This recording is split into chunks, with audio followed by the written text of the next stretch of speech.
Hey, Raven.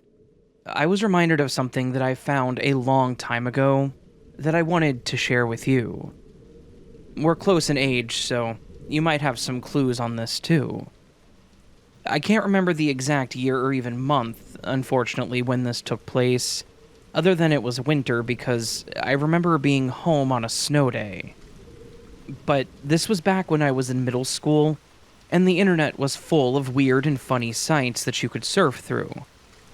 You also may have heard of this, but this was also when the site Stumble Upon was a big thing. In case anyone doesn't know what that was, Stumble Upon was a site that would send you to random websites. It was like a big surprise me button for the whole internet. It was pretty amusing for me and my friends. We've come across some pretty mediocre and boring sites like a cheesy realtor site, but then it's also taken me to places that I was happy to find. It's how I found one of my favorite bands, actually. So in my free time and when I had access to the internet, I would press my luck on this website to amuse myself. I live in the Midwest, so snow days were pretty common for us. On this snow day, it was apparently colder than normal too, and my mom didn't want us to be outside, fearing that it would be too cold. So, while my siblings busied themselves playing together, I took our old and heavy laptop to my room and started playing on that. I started playing games at first, but when I got bored, I turned to Stumble Upon. I started shuffling through, not getting much in ways of entertaining places, until I found this one streaming site. I unfortunately don't remember what it was called. The background was black with white and yellow and orange accents. The front first asked for your age. I don't recommend ever doing this, but I lied and put that I was 18. Yes, I understand why that was a bad idea, too. Upon entering the site, the front page had a featured stream. It looked like it was a random stream. Nothing looked too exciting about it. It was the back of two guys' heads, and they were hunched over on a couch, staring at a small TV, playing some old racing game. We're talking about some old-school game streaming type deals. Nowadays, it definitely reminds me of a badly discounted Twitch TV. I watched them for a bit, and then decided to look around the site more. Along the side, there was a list of a bunch of different genres, I believe. There were lists such as gaming, movies, talking, politics, acting, male, female, adult only, and so forth.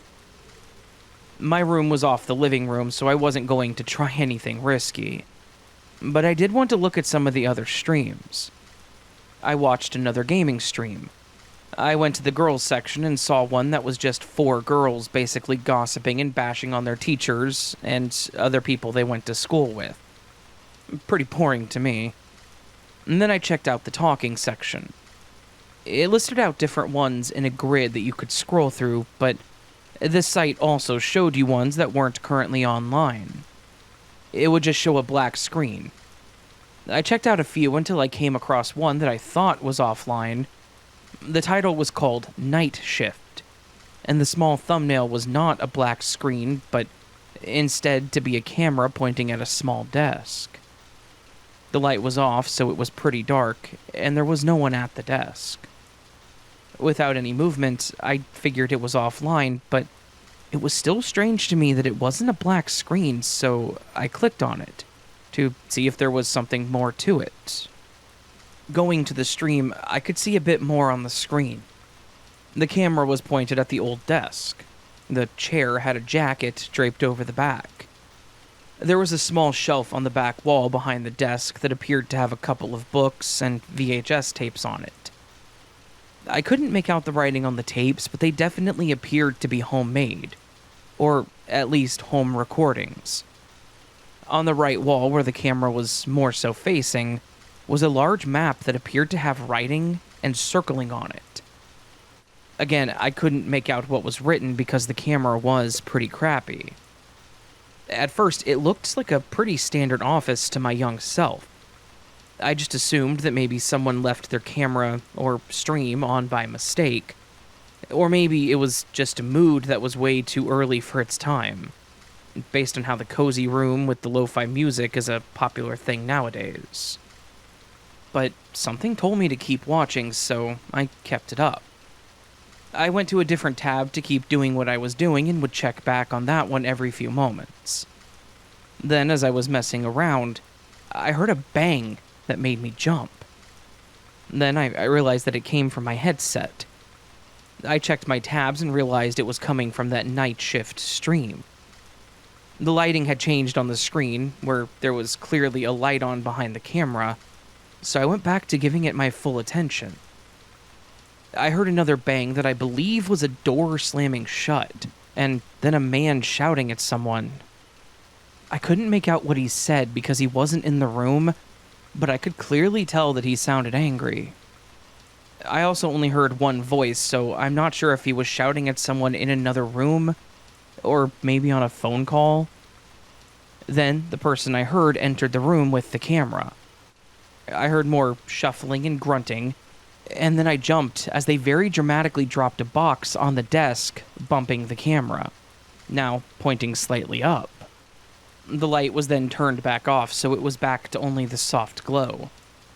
I'm not sure where it was coming from because it wasn't very bright. Then, someone pulled out the chair and sat in it. They were wearing a hoodie and a ball cap, as I could see the bill sticking out, but unfortunately that was all I could see. Their hood was up, so I couldn't see their face either. They sat at the desk and started pulling out papers from the box. These were single pages, many with words like it was part of a longer piece. Some were pages from a newspaper and some were photos. They didn't look to be in any order either, just loose pages. They were hunched over the desk, spending several seconds on each one. Sometimes they would pick up a marker, maybe a highlighter, and then mark on the page. But he continued pulling them out one by one. He would mark on some of them, put them behind the box. Others he would put on the shelf. And the ones he didn't mark at all he tore up or crumpled and then threw them over his shoulder. Sometimes he would mumble something, and occasionally he slammed his fist on the desk. I even heard him speak once after punching the desk. He shouted, "I know it's related!" It made me jump again. There was no music, no other sound other than the shuffling of papers and the squeaking of the marker. It was starting to feel more and more unsettling, but I could not stop watching. I wanted to know what I was looking at, what he was writing down, and what the purpose of all of this was. Unlike current-day Twitch, there was no chat option. There were no comment sections, it was just the videos, so I couldn't even ask them myself. All I could do was continue to watch. It had been over an hour since I started watching this stream based on the counter it had on the site. I don't know how full the box was because I couldn't see into it, but he had to have gone through a lot of it at this point. But after some time, he clasped his hands on the desk and put his head down. I could hear him whispering something, maybe praying. And then he finished, stood up, and looked at the map on the wall. He wrote a few things on it, and the only thing I remember was seeing him circle one part and draw an arrow to another part. Afterwards, he sat down and spun the chair around to face the camera, and this is where it creeped me out the most. He pulled his hood down so I could see his face just a little bit. He had some stubble on part of his face, but on the right, it also looked pretty badly scarred. Like what I now recognize as a possible burn scar.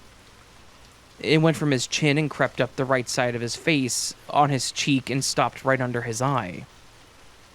I don't know how far back it went, since he was still wearing a baseball cap and it was dark, but what I could tell was that he was now looking straight into the camera.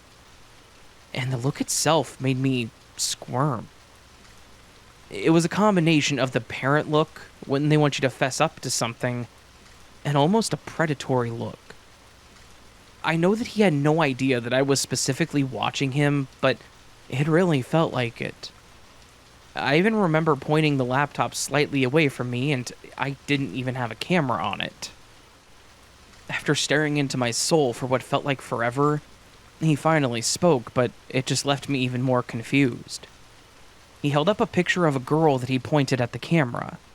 It was of a young girl with long dark hair. There was nothing else significant that I can remember about her, though. Then he put the picture down and went back to staring at the camera.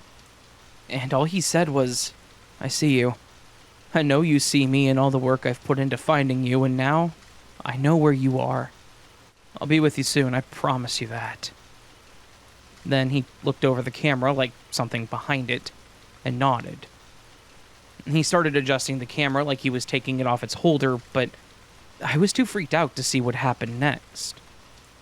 I quickly closed the browser and shut off the computer.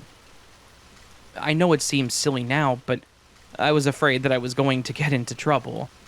Like maybe they would find me, or for some reason, this had to do with me. So after staying off the computer for an hour or so, I opened it back up, deleted the history for the day, and then even cleared my cache. I know, once again, I know that seems silly, but back then as a kid and not knowing much about computers, I thought that would at least protect me. The days following that were completely normal, other than me feeling paranoid. No one strange called our house or showed up at the door looking for me, and there were no signs that I was in trouble by anyone. Life went on just as normal. I told one of my friends about it, and he wanted to see it too, but since I had found it by chance, I didn't even know where to start. I didn't even know the name of the site, and I never found it again. Thinking back on it as an adult now, all I can really piece together is that the girl in the picture was either missing, and the guy was trying to find her, or maybe he was a stalker and she managed to get away. I have no idea if either of those theories are correct, though. So, that's my story of how I scared myself as a kid.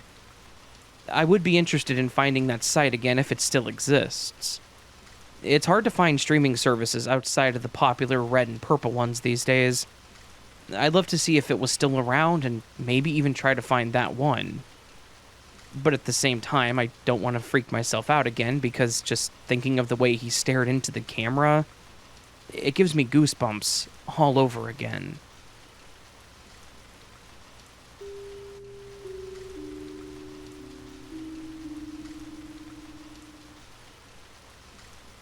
This was something that happened to my friends and I back when we were teenagers. Most of us were around 16 at the time, as we were all just getting our licenses. I had mine, my friend Tori had hers for a few months as well as Mallory, and Alondra was still 15, so she hadn't gotten hers yet, but she did have a driver's permit. Getting our license was another step for us into adulthood. We felt mature and probably even a bit invincible. I didn't have my own car, but my parents did have two, and would occasionally let me take one to school or my friend's place. But Mallory was our lucky friend who got a car for her 17th birthday. It wasn't anything fancy, an older, used Dodge something, but we still felt cool riding around in it with her. It was actually one of our favorite things to do. We would drive a bit after school, or when we stayed over at each other's place. We would always offer to run errands, just to get out. Now, none of us were stupid about it, however. We didn't speed and swerve around or anything crazy like that. In fact, Mallory wouldn't even move until we were buckled in. The craziest thing we probably did was when we drove by a group of guys, we hollered out the window at them.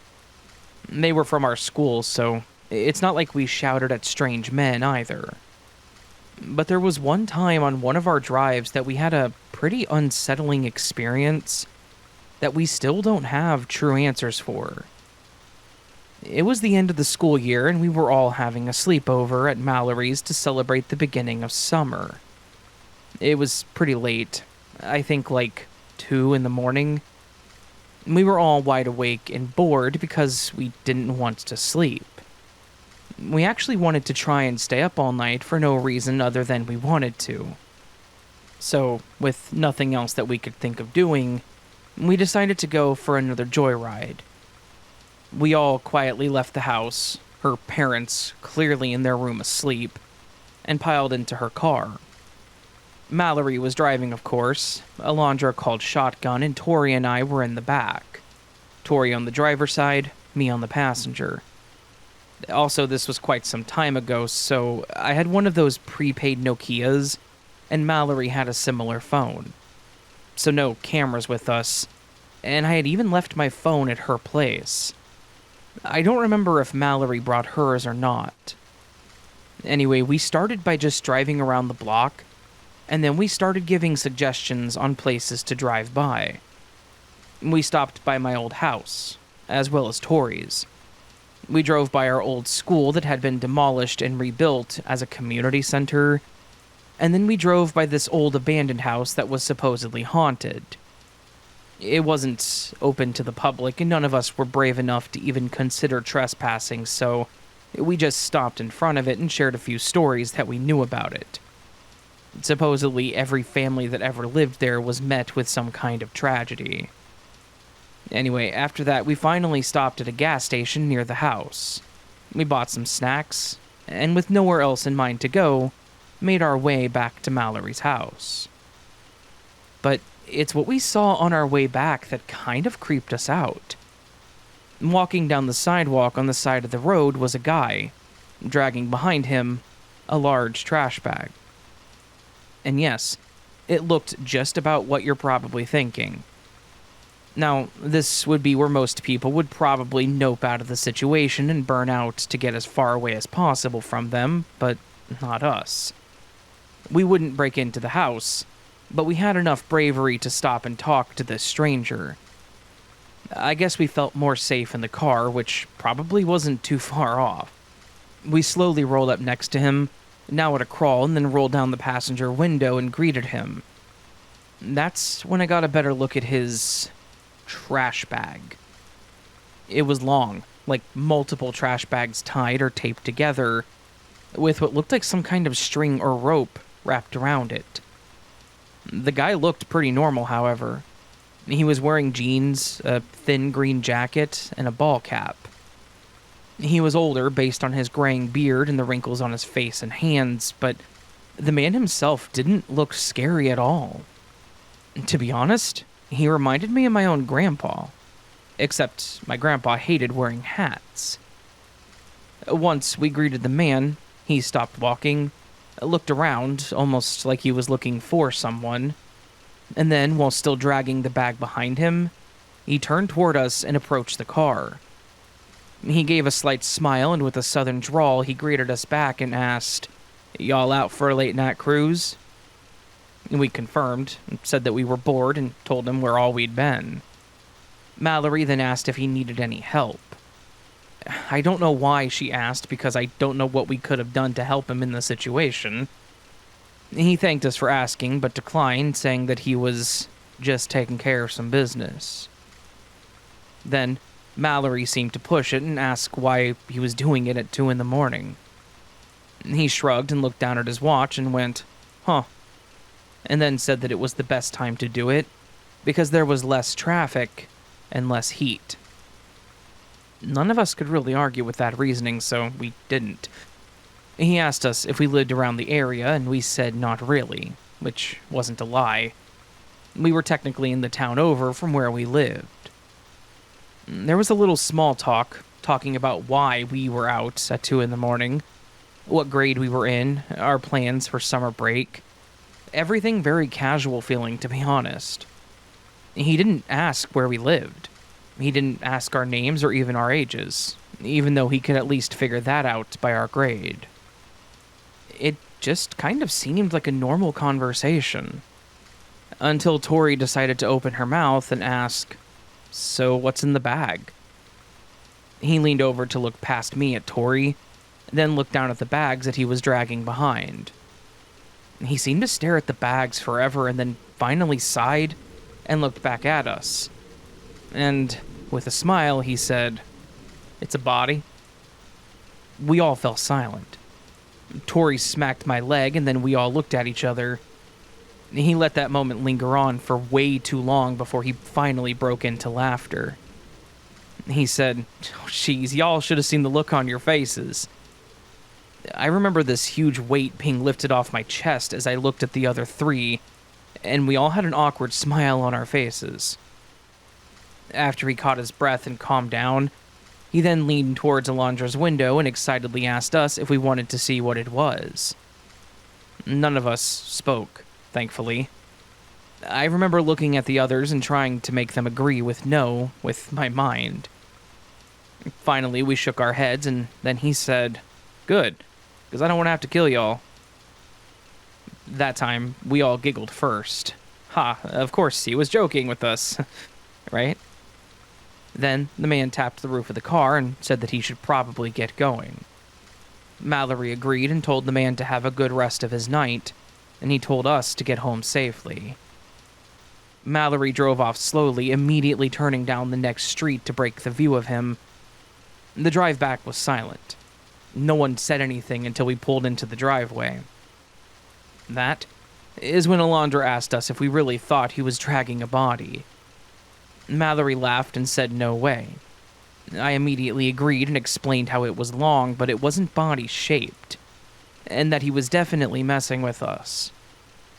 Mallory agreed and said that we should all just go in and never talk about it again, which we were all accepting of. We didn't know if we would get in trouble for being out anyways, so we didn't want to tell our parents. We went back in. The house was just as silent, and we quietly made our way back to her room.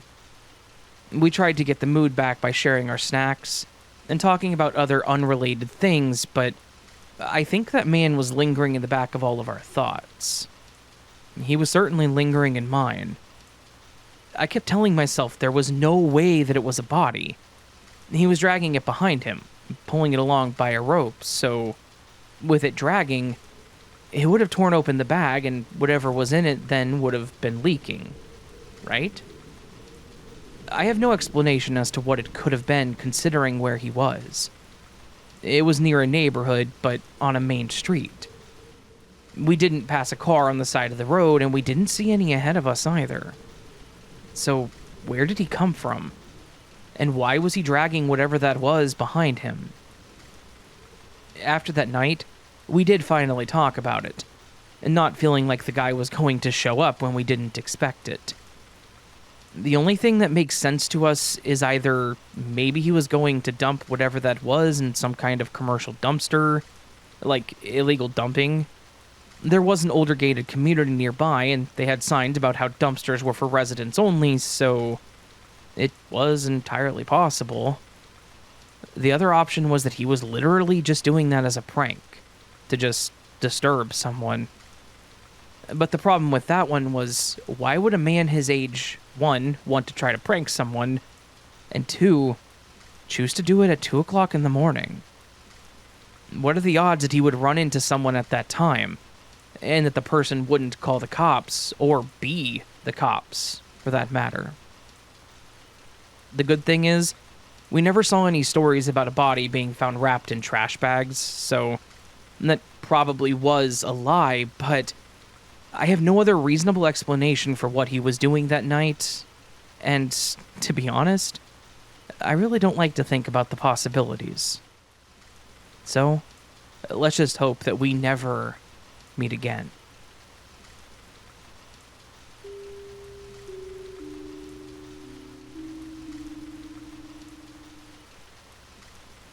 Case 1. The Manchester Arena Bombing. May 22nd of 2017 is a day that the people of the United Kingdom, and specifically the people of Manchester, will never forget. And I do mean never. It was on this day at 22:31, which is 10:31 p.m., in the wake of an Ariana Grande concert, that thousands of lives would be shattered in an instant when an Islamic suicide bomber by the name of Salman Abedi would detonate a bomb that completely destroyed the arena's foyer and killed 22 people, and then injured over 1,000 others. I very distinctly remember when this happened because it was just absolutely shocking. Who would attack an Ariana Grande concert? Well, I guess the answer is clearly a madman or a monster. Though I think that is a bit reductive, and just labeling him a monster and not looking any further into things is why these kind of things still happen. When you fail to understand a person's motives and do zero self-reflection on what kind of things triggered someone to strap a bomb to their chest to kill as many people as possible, then you only make future attacks inevitable. This attack had very serious repercussions for a lot of people. Abedi's brother, who had aided in the attack, was sentenced to life in prison in 2020, with a mandatory minimum of 55 years, the longest sentence ever handed out by a British court. The ensuing investigations determined that more should have been done by the police to stop the attack, and even the famous MI5 admitted that they had acted far too slowly to deal with Abedi. But now the question lies in just what drove a man like Abedi and his brother to commit such an act. Remember that it's important to understand these things if we ever want to prevent them from happening again. Well, fortunately, we actually know the answer to this question, because Hashem Abedi was taken into custody during the aftermath of the attack, and he stated that their motive was responding directly to the United States' recent intervention in the Syrian civil war, which had resulted in the deaths of many Muslim children. While during the earlier part of the investigation, there were obviously concerns about it being a coordinated effort among an entire terrorist cell, it was eventually determined that while other people were aware of his plans, that he had ultimately devised the plans and acted on his own, beyond the aid of his brother. The device that he used was very specifically designed to cause as many casualties as possible within a pretty wide area. It was an IED, improvised explosive device, containing triacetone triperoxide, TATP, and was loaded with nuts and bolts to provide shrapnel, which is designed to do nothing more but raise the body count. We have further corroboration as to the motives behind Abedi's actions from interviews given by his sister, who seemed to know of his plans. She confirms that his motives lie in the injustices in Syria and the murder of Muslim children. A further motive was revealed when someone attested that Salam had vowed revenge for Abdul Wahab Hafida. Abdul was a personal friend of Salam and Hashem that had been stabbed and run over by a Manchester street gang.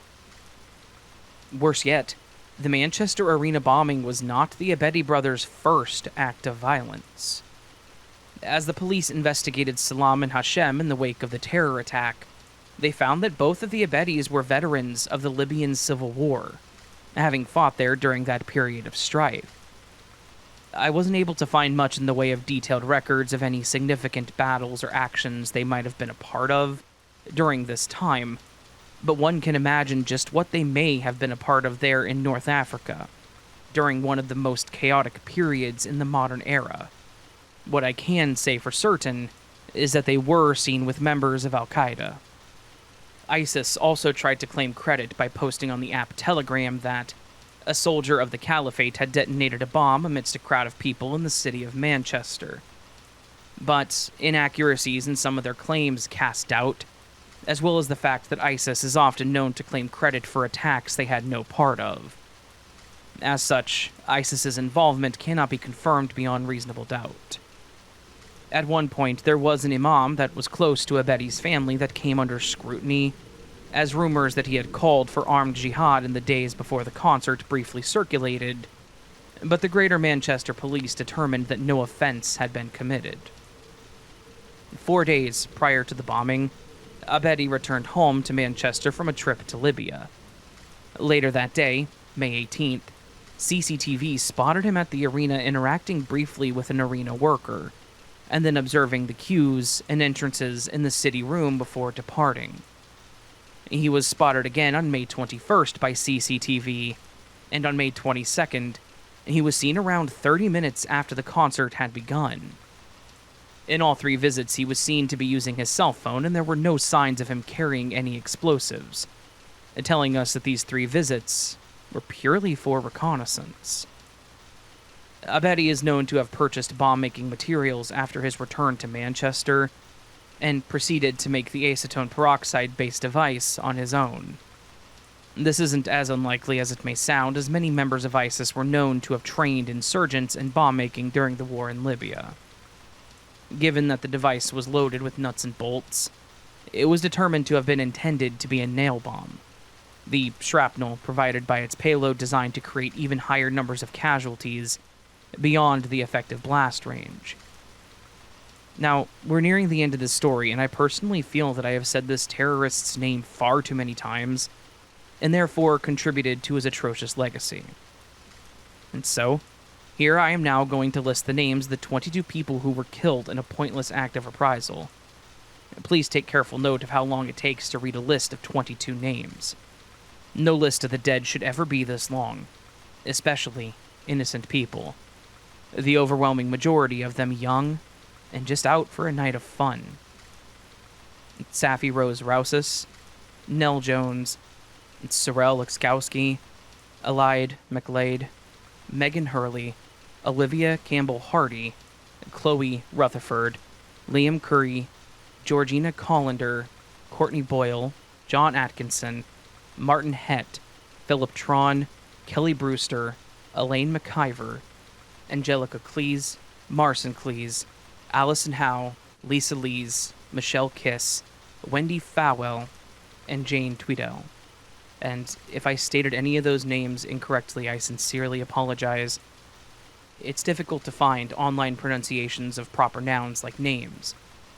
But that list is a list of innocent lives lost to a senseless act, an absolute tragedy. And I sincerely hope that they can rest in peace.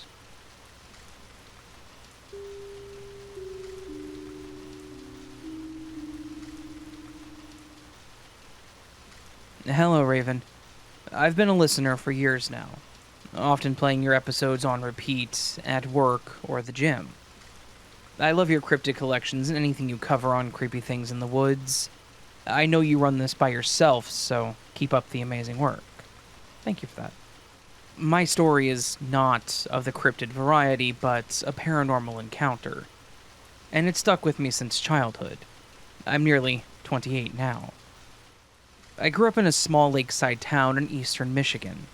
Friendly, easygoing, and full of happy people in old neighborhoods. Growing up, I lived in my dad's old childhood home, which his family had moved into in the early 1950s. It's a small white house, very quaint, with 2 little bedrooms, a large attic that served as a 3rd bedroom, a little living room, and a standard kitchen. Eventually, after having 2 kids, my sister, Mallory, who's 6 years older than me, and myself, my parents had an addition put onto the back of the house to include a dining room, family room, and a second full bathroom to accommodate the increase in family size. Perhaps creepy things were already happening before I was old enough to realize them, but my earliest memory of the happenings in that house is when my sister, in her preteens at the time, started to complain about a shadow man she kept seeing around the house. Mallory's bedroom was in the attic, and she recanted a memory of coming down the stairs in the middle of the night to use the bathroom. The attic stairs led down to the living room, which opens into a narrow hallway with a bathroom and 2 doorways at the end facing each other, my room and my parents'. As Mallory cautiously eased her way through the dark living room and passed by my parents' open bedroom door, she did a double take. And standing behind my dad's side of the bed was the unmistakable form of a very tall man with a hat. Not the Hat Man per se. No glowing red eyes or trench coat. And my sister didn't struggle with any of the conditions people who see the Hat Man do, like sleep paralysis. And she saw the form of a man, average build, standing over my parents while they soundly slept. Upon telling the story, Mallory mentioned that she felt no sense of fear, dread, or really any negative emotion.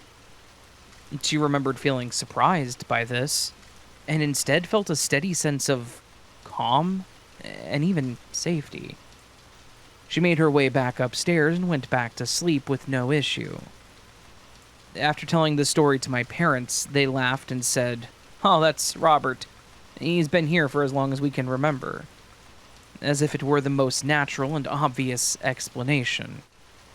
Being about 6 or 7 at the time, I was freaked out, and not at all okay with this so-called Robert entity in our house. My parents assured me that he had never caused any harm and that he was just watching over us. Over time, Mallory and I grew to be okay with this, despite my initial reaction. Good thing, too, because Robert was very active. He creaked floors, appeared in dark corners, that identifiable hat always perched on his head. Once, he even proved his good nature by moving a panhandle off of a burner right in front of me, my sister, and my mom. My mom had been cooking dinner and without thinking left a metal panhandle over a stove burner that was set on high.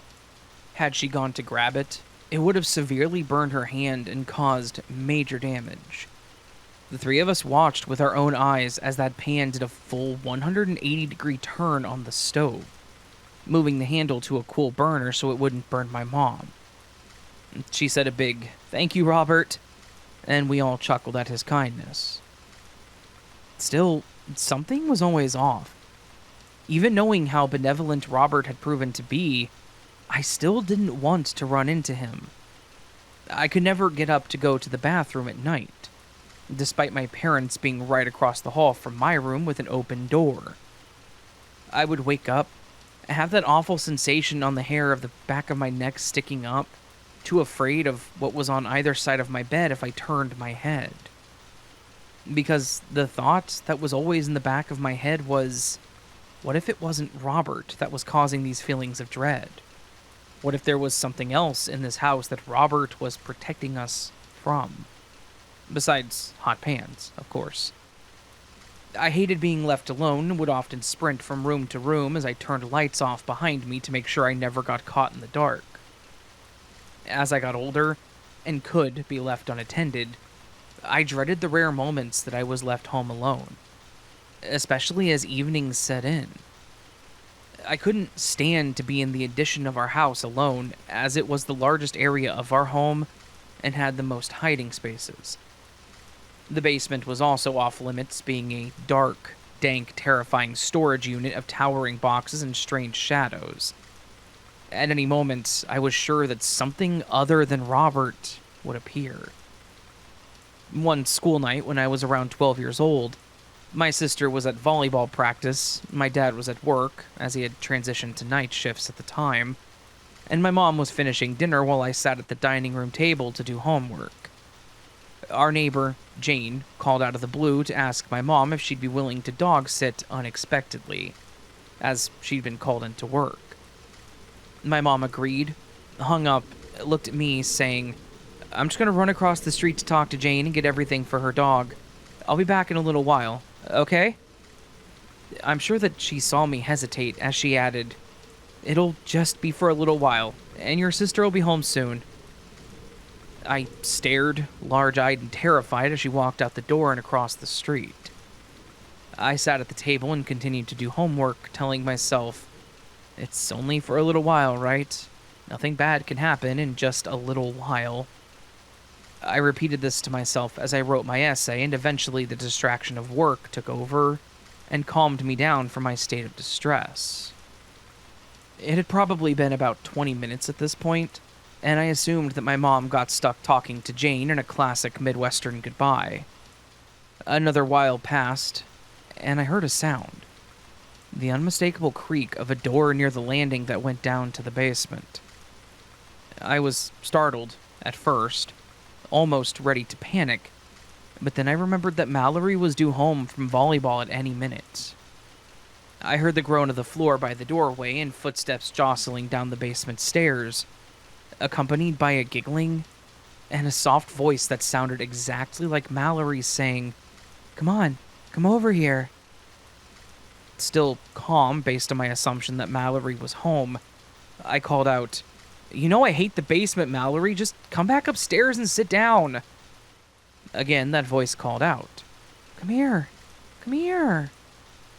"Cut it out," I said again, more irritated now at my sister. But no one responded. That's weird, I thought.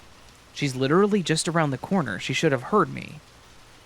I got up, walking across the kitchen to the basement stairs by our side door, where Mallory had just come in. I peered down the basement steps, but it was dark and no one was there. At least, not that I could see. As a feeling of dread came into my stomach, the door next to me suddenly opened, causing me to scream out. There was Mallory, home from volleyball, and my mom right behind her with Jane's golden retriever, Rhea. The three of them cascaded in the door, asking me what I was doing. I burst into tears, grabbing Mallory's shirt and demanding to know where she had just been. "I just got home, what are you talking about?" Mallory said, obviously concerned. My mom chimed in. "Sweetie, Mallory just got out of the car and met me in the driveway before I came in. No one has been here except for you for 30 minutes. I heard someone giggling and running on the stairs," I cried. "They told me to come down there with them, and I assumed it was Mallory playing a joke." I was seriously freaking out. I mean, there had never been voices before, and there had never been children's footsteps running around or luring someone to come with them. My sister and mom didn't seem to know what to do about this, as they hadn't heard it themselves. They didn't necessarily dismiss me, but they said that it must have been Robert. No matter how much I explained that it definitely was not Robert, no one seemed to care. Maybe they were already too desensitized to paranormal activity, or they just knew that I was the biggest scaredy cat of the family. We sat down for dinner and carried on with the evening, me on edge the whole time. That night, after dinner, Rhea, the neighbor's dog, was sitting in the living room with us when she started growling and scratching at the floor. This section of the living room was situated right above the main storage area of the basement, where the voice and footsteps had led and were trying to lead me. "Rhea, what's wrong, girl?" my mom asked, but her growling soon turned to snarling as she continued to dig at the living room carpet in a frenzy, pacing the room back and forth in between scratches and barks. This freaked out my mom enough to look at me and say, "I'm checking the basement." And she immediately went to the stairs, turned on the lights, and brought a flashlight for the areas that always seemed dark. After a few moments of Mallory and me cowering on the stair landing holding a still whimpering Rhea, and waiting for my mom to return, she came back up looking relieved. "Well, there's nothing down there. I was worried a little bit that maybe someone had broken in and was in our basement, but all clear. We're okay." But it didn't feel okay. Later that night, Mallory and I went onto the family computer. Yes, this was back when you had one desktop computer for the whole family. And we looked up information like hearing children's voices, and children's voices luring me somewhere. And sure enough, we found multiple articles and websites talking about how a demonic presence will often mimic or create a doppelganger of someone you know and trust to entice you to come closer to them. There are various beliefs and myths about spirits that mimic the living for nefarious purposes, and many stories about spirits who exist to protect innocent people from these entities. Like Robert, I said to Mallory, as we continued to read about what we can only describe as a mimic demon. Nothing like this has ever happened again, and with time, Robert's presence also dissipated. Eventually, we moved out of that house, but still owned it. My dad was letting my aunt live there full time. I haven't been inside in years, but anytime I was, I always felt that lingering sense of being watched or pursued in some way. If that was a mimic, what was it trying to lure me into? What intent did it have? Is it still there? Did Robert protect me while I was home alone from something sinister? Whatever it was, and whatever its intent, to the mimic residing in my childhood home, I hope that we never meet again.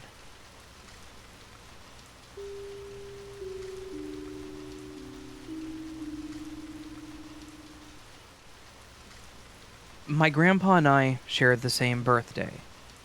When I was born, he told my mom that I was the best gift that she could have given him. We had this special bond, one that I can't explain. Unfortunately for me, he died when I was 11. I'm 34 now, and I never got to know him as an adult. But amongst the many memories I have with him, I will never forget this one. My grandpa somehow knew his death was near. At the end few years of his life, he lived in a nursing home in our small town. His room had a large bay window that looked right out into the front courtyard. He so very much enjoyed this window. He would admire squirrels, bunnies, even passing by traffic on the street and sidewalk. He loved this bay window so much. I'm given the backstory and sentiment of this bay window, also a brief description of his living situation, because it bears significance later on.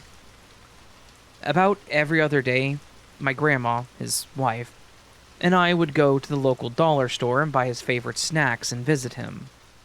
Lemonheads candies were his favorite, and I picked them up every time for him. Another thing Grandma and I did for him was decorate his space for holidays. The year he passed, I remember so vividly around Christmas and for New Year's, we put up some decorative window clings on his beloved bay window. They were angels playing horns, stars, just saying things like Happy New Year, Merry Christmas. Random holiday-themed things like Christmas trees, presents, etc. A few days after New Year's was over, Grandma and I visited to redecorate his space for the next upcoming holiday. We were taking off the window clings, and my grandpa says, "Leave the angels. I'm gonna need them soon. They'll help me home." At the time, being 11, I remember hardly understanding the mystic and stoic sentiment of his statement. But my grandma was shocked. She said, No, I'm taking it all down. That's not true." He pleaded with her. "No, please, keep the angels up. I'm going to need them." My grandma sighed in disbelief, but we did leave the angel clings on his bay window. My grandpa passed away in that very room 6 days later. After his passing, we were collecting his things from his room. We get to the window side of the room, and my grandma and I are shocked as the memory of him asking to keep them up hit both of us.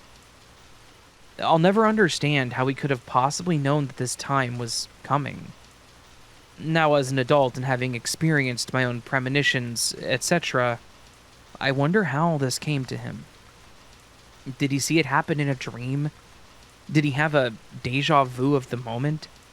Was it a vision, or just simply a thought he couldn't shake?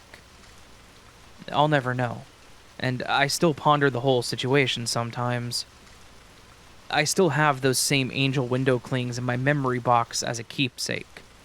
Holding on to them not only reminds me of him, but also of the innate power of the universe that we cannot explain. The one thing I do know for certain is that I can only hope someday I'm at peace with leaving this earth like he was.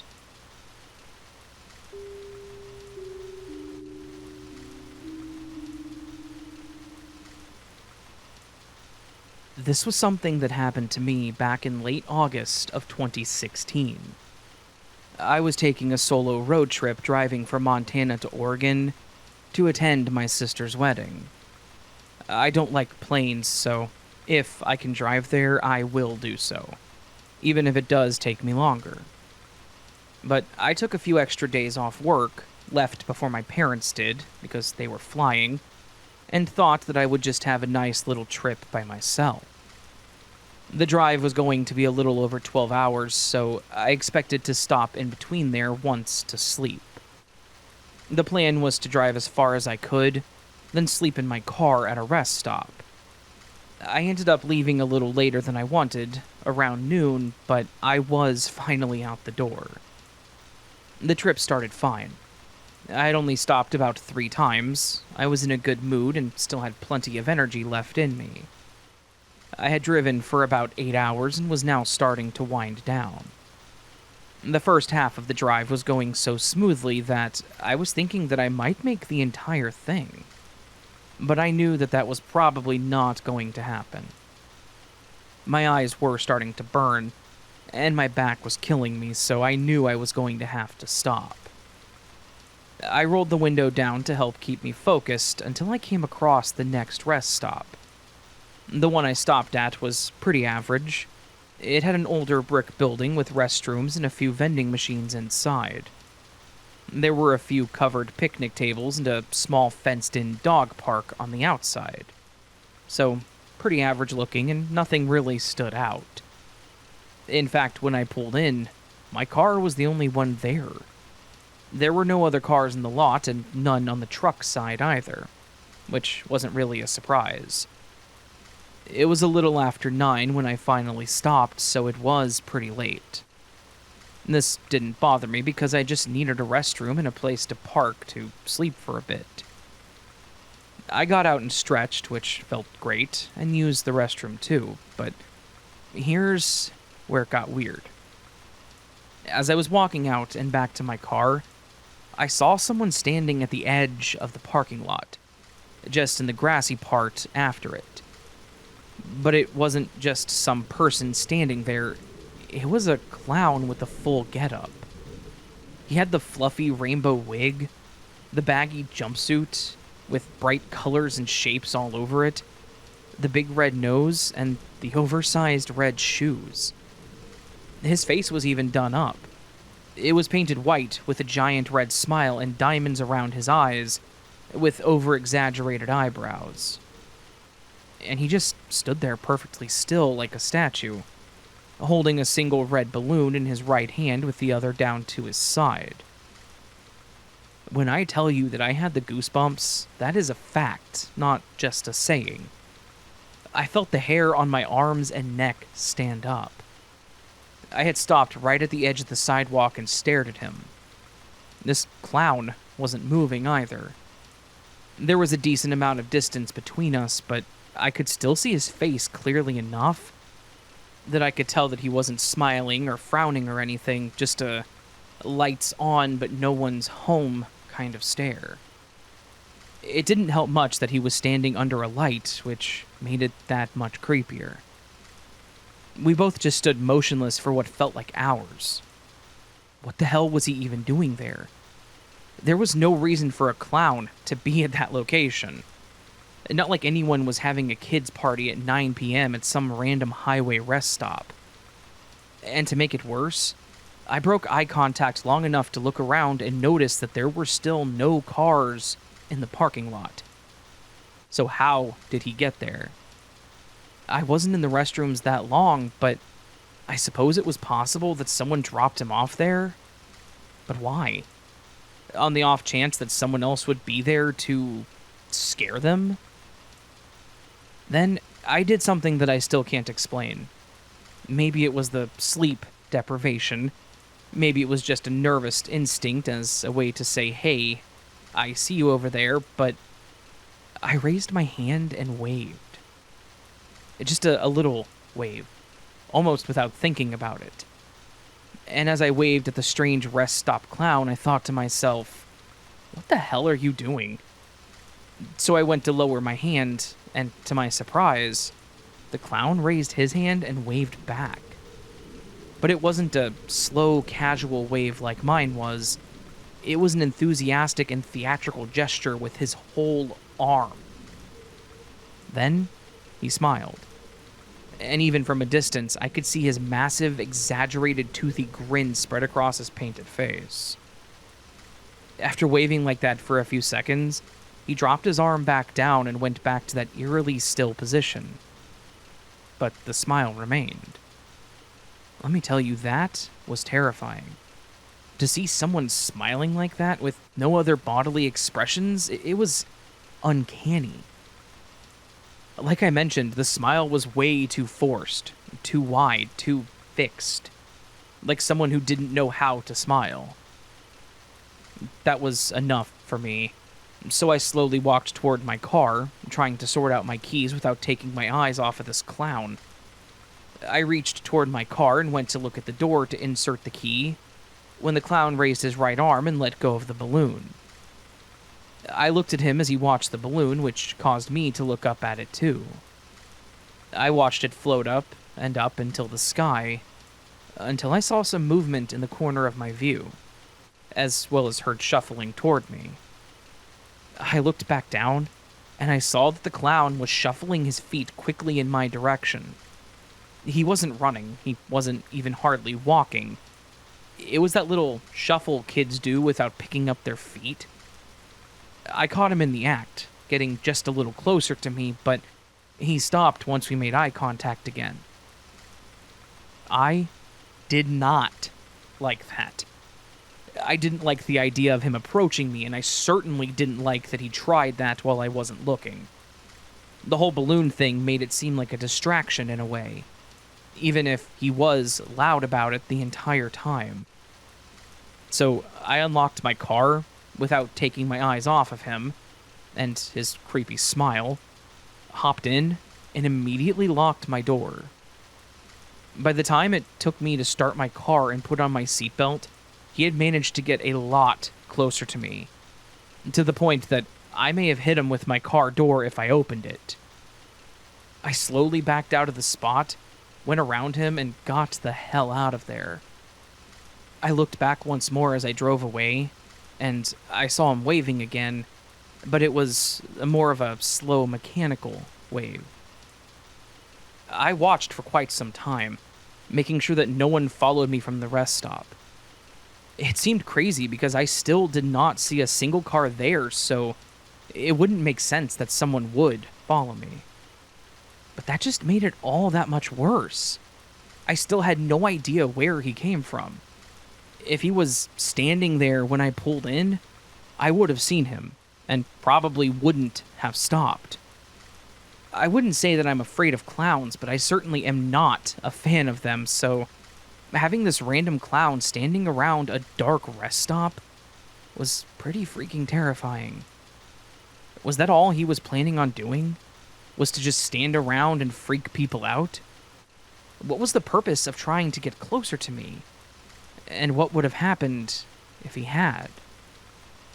That experience woke me up enough to go another hour or so, until I stopped at a 24-hour gas station instead of sleep. There were no other events after the clown either, so that was preferred. Once I arrived at my sister's, I told her and a few other people over time what happened. It just became one of those creepy and unexplained things that I was unlucky enough to experience. It wasn't until a few years later that I realized there was this whole clown pandemic thing, and after watching a video about it, I realized that it took place around the same time that I saw that clown at the rest stop. And I wonder if that is what he was doing there. Was it just a copycat? An art thing? Or just someone trying to get pictures and a little prank?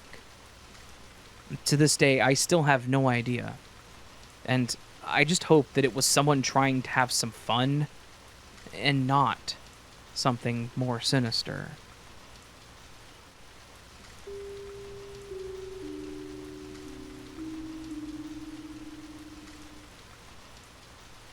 Case 3, the Southport mass stabbings. Another thing I am reluctant to draw attention to, but feel compelled to do so, is the recent rise of knife-related crimes and mass stabbings within the UK. A recent study shows that within the last 5 years, the instances of knife crimes have climbed 80%, with a knife being involved in at least 41% of all known homicides. There is a bit of a regional dynamic at work here, as well as the majority of the knife-related crimes tending to be in the West Midlands and London. But also there are socio-economic implications here as well. The poorer areas where people have less access to resources do tend to have higher levels of violent crime in general, but knife-related crimes are much higher in these areas as well. The rise of gangs in the kingdom certainly does play a huge role in the rise of knife-related crimes, as most gang members are known to carry knives. This also results in more everyday people carrying knives for self-defense, and among young people as a kind of status symbol. Now, as usual, with all of this being said, I have a specific instance of a knife-related crime on standby here that we're going to have a look at. It is certainly a more recent case, having taken place in July of 2024, and it occurred in Southport, Merseyside, United Kingdom. 17-year-old Axel Rudakubana launched a shocking attack on a Taylor Swift-themed yoga and dance workshop attended by 26 children. 2 of the girls would die at the scene, while 6 other girls and 2 adults would be taken to the local hospital, where a 3rd girl would die from her injuries. The day after the attack, chaos broke loose as rioters and police clashed outside a local mosque after inaccurate details about the identity of the attacker were leaked online. The resulting violence did result in the mosque being damaged, and in the days that followed, more anti-immigration protests and riots erupted all over the country, making this one of the most sensational cases in recent memory, and the deadliest attack against children in more than a decade. The Heart Space, where the attack occurred, was a studio dedicated to yoga, dance, pregnancy, and baby toddler classes. The entire workshop was organized by yoga teacher Leanne Lucas and Heidi Liedl, with the group first being announced on July 7 for children between the ages of 6 and 11. It was going to be a dance, yoga, and bracelet-making workshop themed around the music of Taylor Swift. It was scheduled to take place on July 29th, and was sold out by July 18th with 26 children booked to attend. So let's take a moment to think about these numbers. 26 children were to attend. Of those 26 children, 3 were killed and 8 others were injured, plus 2 adults. No matter how you look at this act, it can be categorized as nothing less than atrocious. It was at the scene that Rudakubana was arrested and charged with 3 counts of murder, 10 counts of attempted murder, and possession of a bladed article. He was also found in possession of ricin, which led to him also being charged under the Biological Weapons Act of 1974 and the Terrorism Act of 2000, when he was discovered to have a military study of an Al-Qaeda training manual. When his trial was slated to begin in January of 25, Rudakubana initially pled not guilty to all accounts. However, on January 20th, as the trial was due to begin, he changed his plea and pleaded guilty to all 16 counts of the indictment.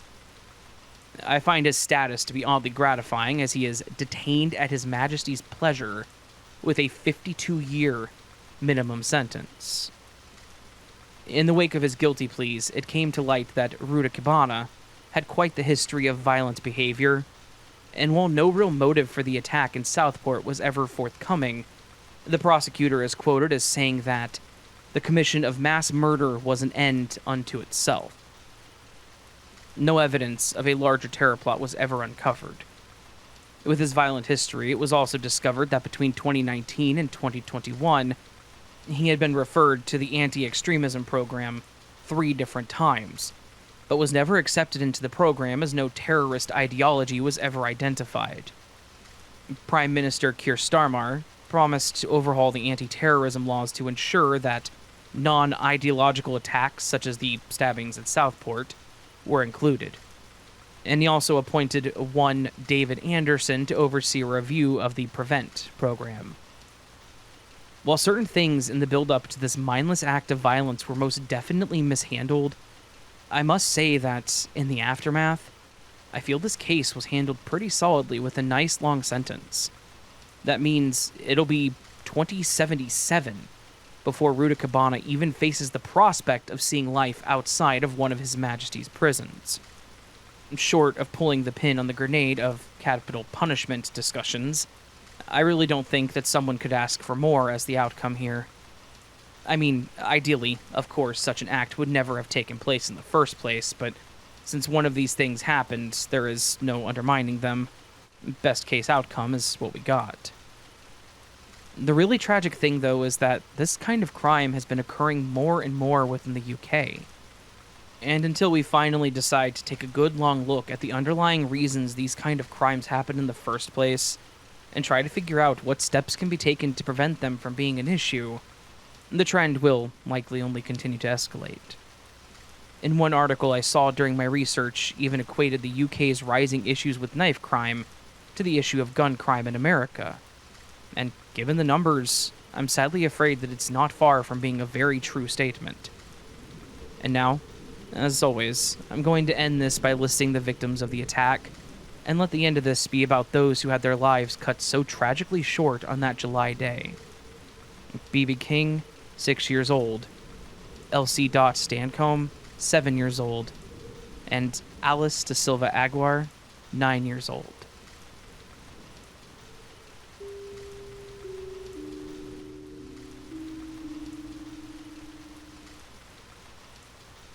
Given the fact that the internet is still relatively young in the grand scheme of things in this world, I think we can look at its documented and known history and be in awe of the sheer number of crimes that have taken place on the internet.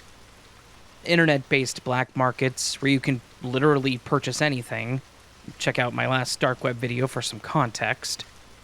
But it's not always something as straightforward as illegal purchases or people looking for victims.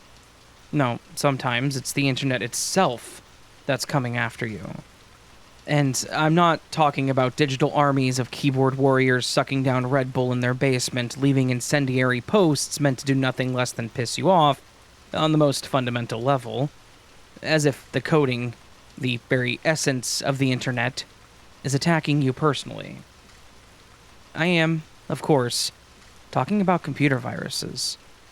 And unlike in nature, where all plants and animals, including humans, are prone to spontaneous infections that our body will fight off naturally, in cyberspace, every single existing virus has been handcrafted, or hand-programmed maybe, to do nothing but spread malice across the World Wide Web. They steal your information, they turn entire server rooms into smoldering slag, usually all because you clicked on the wrong link or downloaded the wrong file, or visited one sketchy website too many. But sometimes, it requires even less of a mistake on the user's part.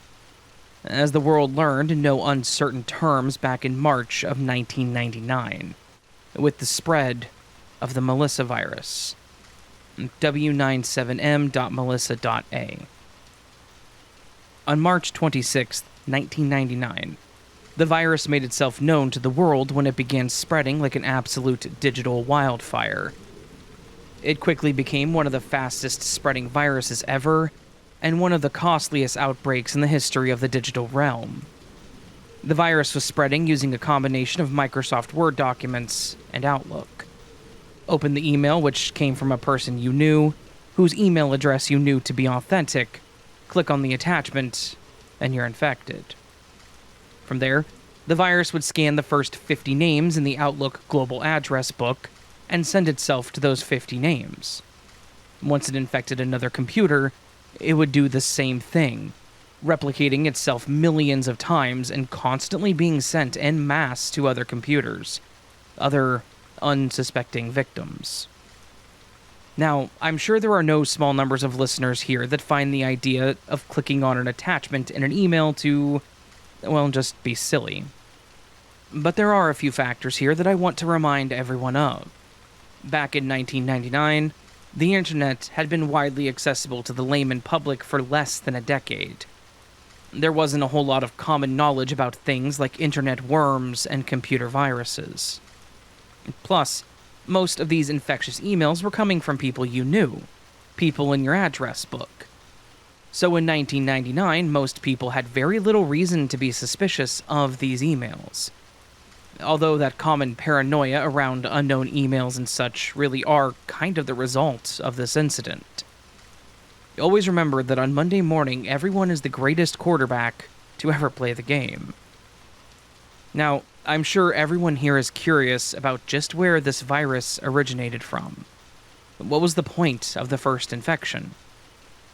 Well, I'm sure it'll come as zero surprise to absolutely anyone that, as with all good internet stories, this one begins with a porn website. Yes, just as the brothels and other dens of depravity are often the ground zero for public health crises, such are their digital doppelgangers. The adult content sites often ground zero for internet virus outbreaks.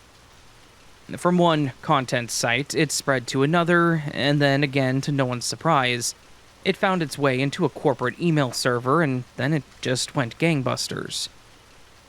The Outlook mail system was bogged down to a crawl by the countless numbers of emails being generated and sent on a near constant basis. Microsoft and Intel Corporation were both hit hard by the virus, as was the computer systems of the United States Marine Corps. Reports came in from over 250 organizations, with reports that over 100,000 computers were infected with this virus, although it is suspected that the number was considerably higher.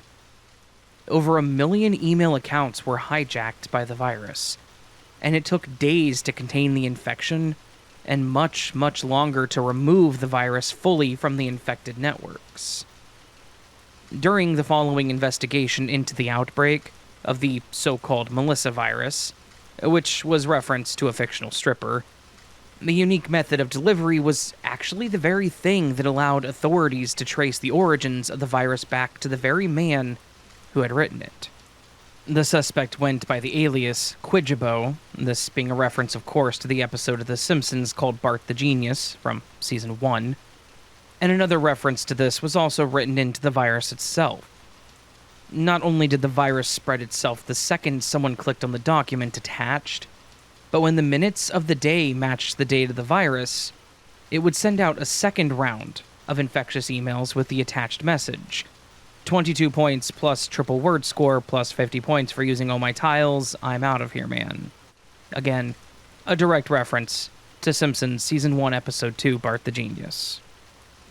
How it all began was when Quidjabo used a hacked AOL account to upload a packet to an adult news group called AltSex. And it was from here that the virus would spread all across the world. Headway in the location and identification of Quidjabo was made when authorities analyzed the infected Word documents and compared their unique global identifier numbers to other documents with the same identifier. Ultimately, the trail led them back to one David L. Smith, the macro virus writer for Vicodin S and Alt F11. On April 1st of 1999, police in New Jersey arrested Smith after a tip-off from AOL and in a collaborative effort between New Jersey State Police and the FBI, among others. He stood accused of causing over $80 million in damages by disrupting personal computers and computer networks of businesses and government agencies. Before the end of the millennium on December 10th, Smith would plead guilty to second-degree charge of computer theft and a federal charge of damaging a computer program by releasing a virus. His total sentence was 20 months in prison and a fine of $5,000. Kind of a light charge for causing so much damage, but I guess at the end of the day, at least he faced some kind of justice for unleashing what, at the time, was the most virulent and fast-spreading internet worm in internet history.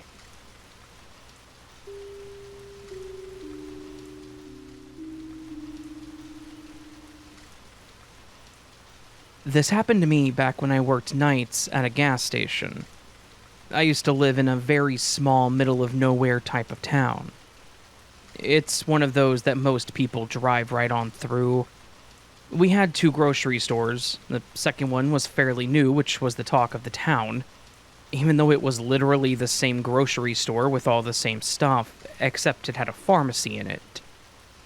We didn't have a local pharmacy prior, so if you had a prescription, you had to go to the next town over, and that was at least a 20 to 30 minute drive. Our little gas station was everything. The parking lot was the spot for high school students to hang out at. We had better prices on some things like eggs and butter, and of course, we were the only place to get gas. It's one of those places that if you were on the road, you would pass it by for a popular chain instead. But everyone in the city knew the place and each other and just felt comfortable for all of us. And that also leads into the whole everybody knew everybody, which was more true than I would like to say. My gym teacher in middle school went to school with my dad, and he was at my house near weekly to help him with whatever he was working on at the time, helping with the farm, or just to come over for dinner. It was a different time, for sure. But to explain the story, or what led up to this event, I started working at the gas station at the age of 17. I wanted a job so I could start making my own money, especially after my parents helped me get my own car. I now needed an income to help keep gas in it, and for the upkeep. I didn't really know what I wanted to do after school, but when my dad had a serious health scare, I decided that I wanted to stay close to home to help my mom take care of him and the farm. I began working full-time at the gas station and took classes online. At least, my core classes, until I figured out what exactly I wanted to do. The thing was, the gas station was desperate for overnight help. As my generation got older, they realized the shift in clientele was changing, and many of us were up late, worked late, or even overnight in nearby towns. And there was a chance for good profit. So I took on that shift, which worked for me. I could help out my parents and take my courses during the day, and while they were asleep, I could work without worrying about them. The gas station also had internet, and they installed a line that the owner and manager often plugged their clunky laptop into so they could play their stupid online car games. They didn't care if the rest of us did it too, so I often brought my laptop with me to do schoolwork at times. It was actually a pretty comfortable gig for a tiny middle-of-nowhere gas station, and I was content with it. So, there I was, one random night, working per the norm. It was a little after midnight because one of my regulars had already come by, and he usually showed up there around then. I knew it was going to be pretty slow after him, so I settled into the old computer chair behind the counter and booted up my laptop to see what I could work on. And that's when a car pulled up that I didn't recognize. It caught my attention because it looked very new and very shiny. New cars like that were not something we were used to seeing. It was like the town was stuck in this time bubble where nothing was newer than maybe 2001, and that was pushing it. My car was a 98, and I thought that I got lucky on that. But this car looked like it was from the future. The parking lot was pretty lit up, and I watched them back into a spot. Unfortunately, I didn't see the tag because of this. I couldn't tell what the make was either because it didn't have any logos on it. It was a sedan that was either black or very dark blue or gray. The car itself looked very sleek, and I honestly didn't know how else to explain it, other than it seriously did not fit in, which is why I watched it so closely. I watched for a few moments, but they didn't immediately get out of the car. I went back to my laptop, glancing up a few times, wanting to keep an eye on them. We had never had a robbery, probably because we'd recognize them by their voice or face if it wasn't hidden, but not knowing who this was, I was feeling a little on edge. But after about 5 or so minutes, someone finally did get out of the car. When he got out, he closed the door, walked around the entire car, and then went back to his driver's side window and seemed to rub it with his sleeve.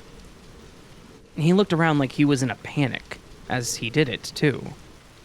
My first thought when I see people acting like this is that they're clearly under the influence of something. Our town is not without the one or two people that are heavy users, but they also don't rob or do anything violent. Probably because we'd all know who they are and where to find them. But this guy, I didn't recognize him, so I didn't know what to expect. When he finally walked toward the building and entered, that's when I got a good look at him. He was wearing a gray business suit, but his jacket was unbuttoned and the white shirt underneath was extremely dirty. It had what I assumed to be dirt on it, and 2 large tears near the chest. His sleeve cuffs were caked in something dark, like mud. He only had socks on, no shoes, and his hair was a mess. It seriously looked like it had been singed, all sticking up with part of it darker and short on one side, like in patches. and when he entered the store, he had that crazed look in his eyes. I greeted him as I normally would, and he nodded and then walked to the side of the store.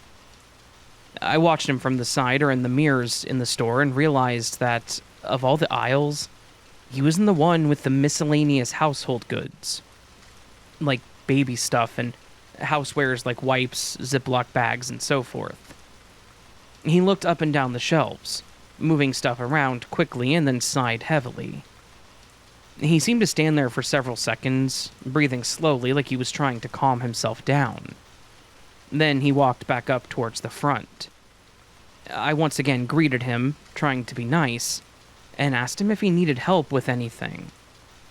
That's when he asked me what day it was. No big deal. I told him it was Thursday, and then he stared at me for several seconds like a deer in a headlight type of stare, and asked me what year it was. I told him the year, curiously, and he looked down, shook his head, and then mumbled something. I asked him if he was all right, and he quickly looked back up and asked me if we had any foil, Pepto, and traps. I tried to clarify what he meant by traps, like mouse or bug traps, and his response was, "Yeah, that should work." So I pointed to the aisles for each, and he ran over to them. I watched as he went through each one, mumbling something and reading the packages. Then he brought them all back up to the front. He put his items on the counter. He grabbed exactly what he had asked for, and I told him the cost. As he went through his pockets, he asked me if I had called anybody. I didn't quite understand what he meant by that, so I asked him, and he looked around the store and commented how he didn't check for other people either. That is where I started to get worried. He asked me about calling someone and if anyone else was in the store. Was this some kind of weird robbery? Never having been in that situation, I just told him that he could take whatever he wanted, but that I didn't have more than $200 in cash on me. I remember how confused he looked. He shook his head and explained that he wasn't going to rob me.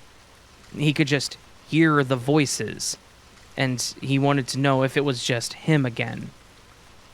I told him that I hadn't called anyone, and he seemed defeated. He made a comment about them following him here, and how he didn't understand how.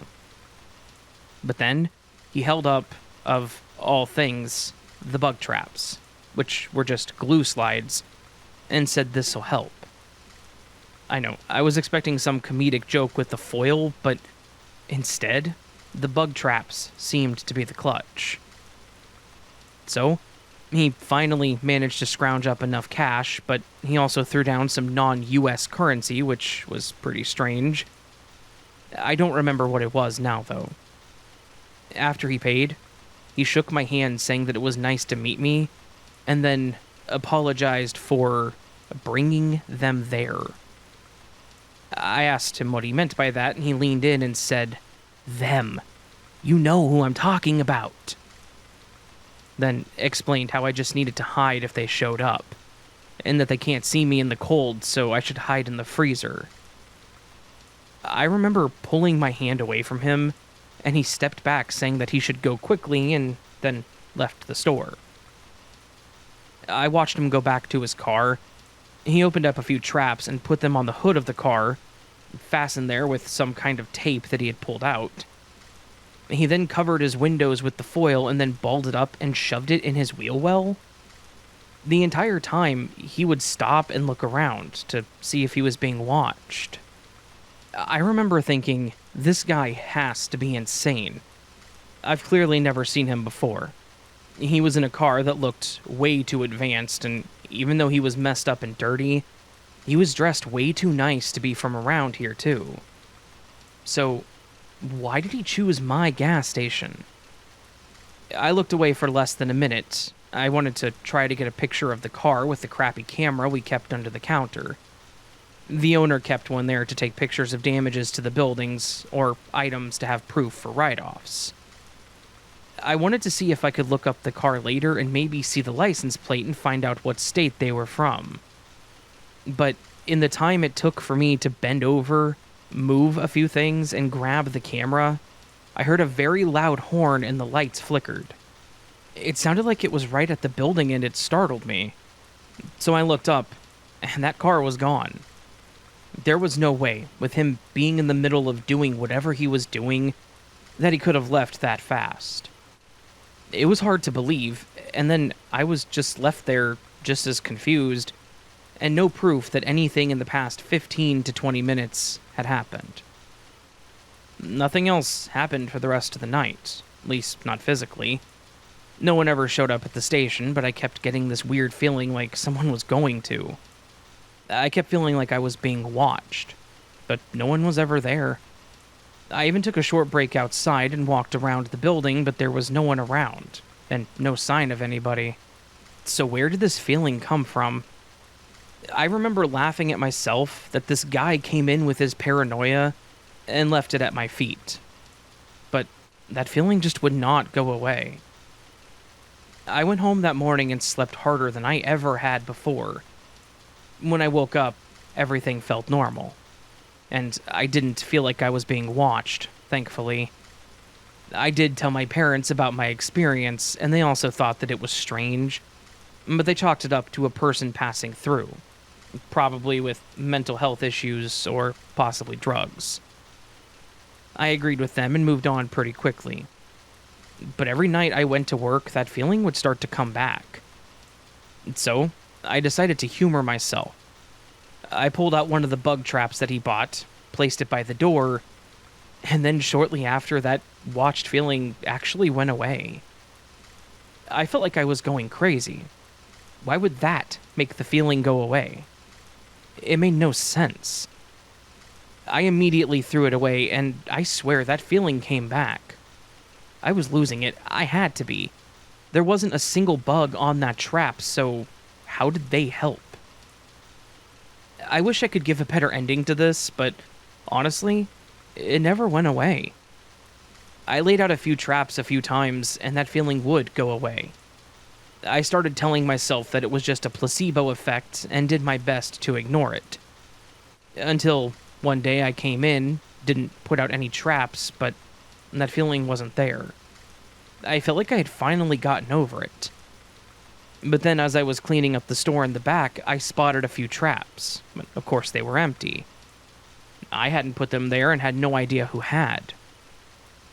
So, how could the feeling be connected if I wasn't aware? I stopped fighting it and just left the traps where they were. I don't know what it was about them, but part of me thinks they were actually doing something. And maybe that man did leave some kind of trail for someone or something to find. And maybe that person or thing latched on to me instead. So I did the only thing I knew how to do.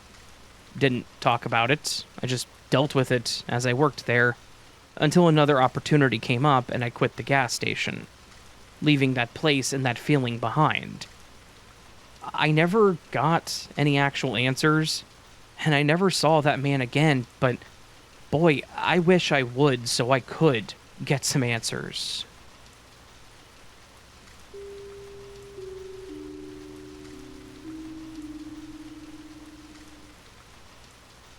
This happened with me a few days ago.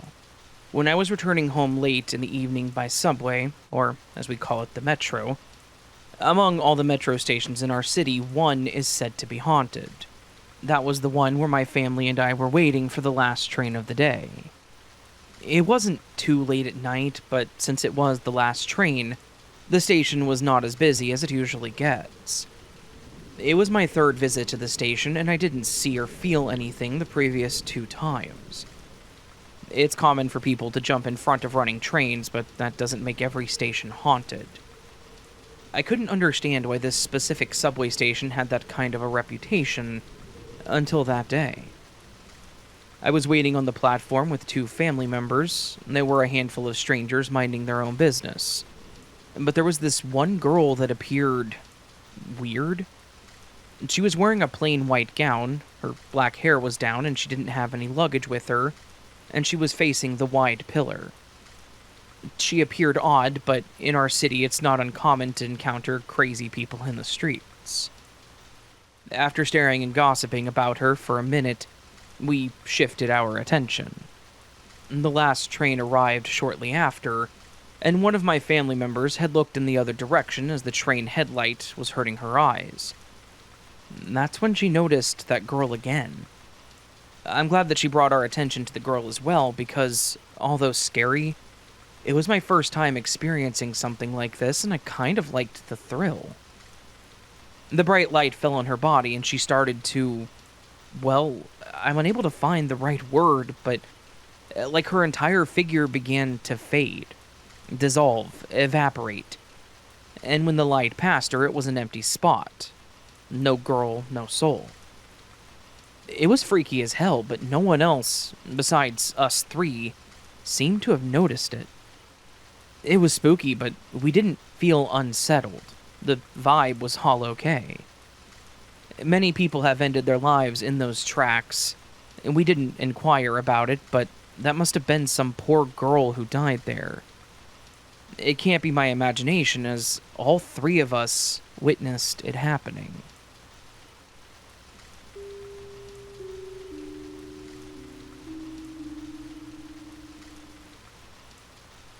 Case 2.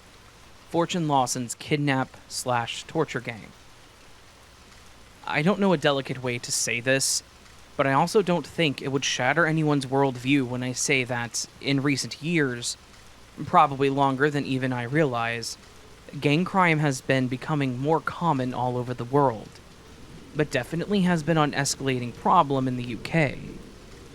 I hate to be the bearer of that bad news to everyone, so apologies. Typical gang crimes consist of the usual drug trafficking, prostitution, human trafficking, and all other manner of atrocious things.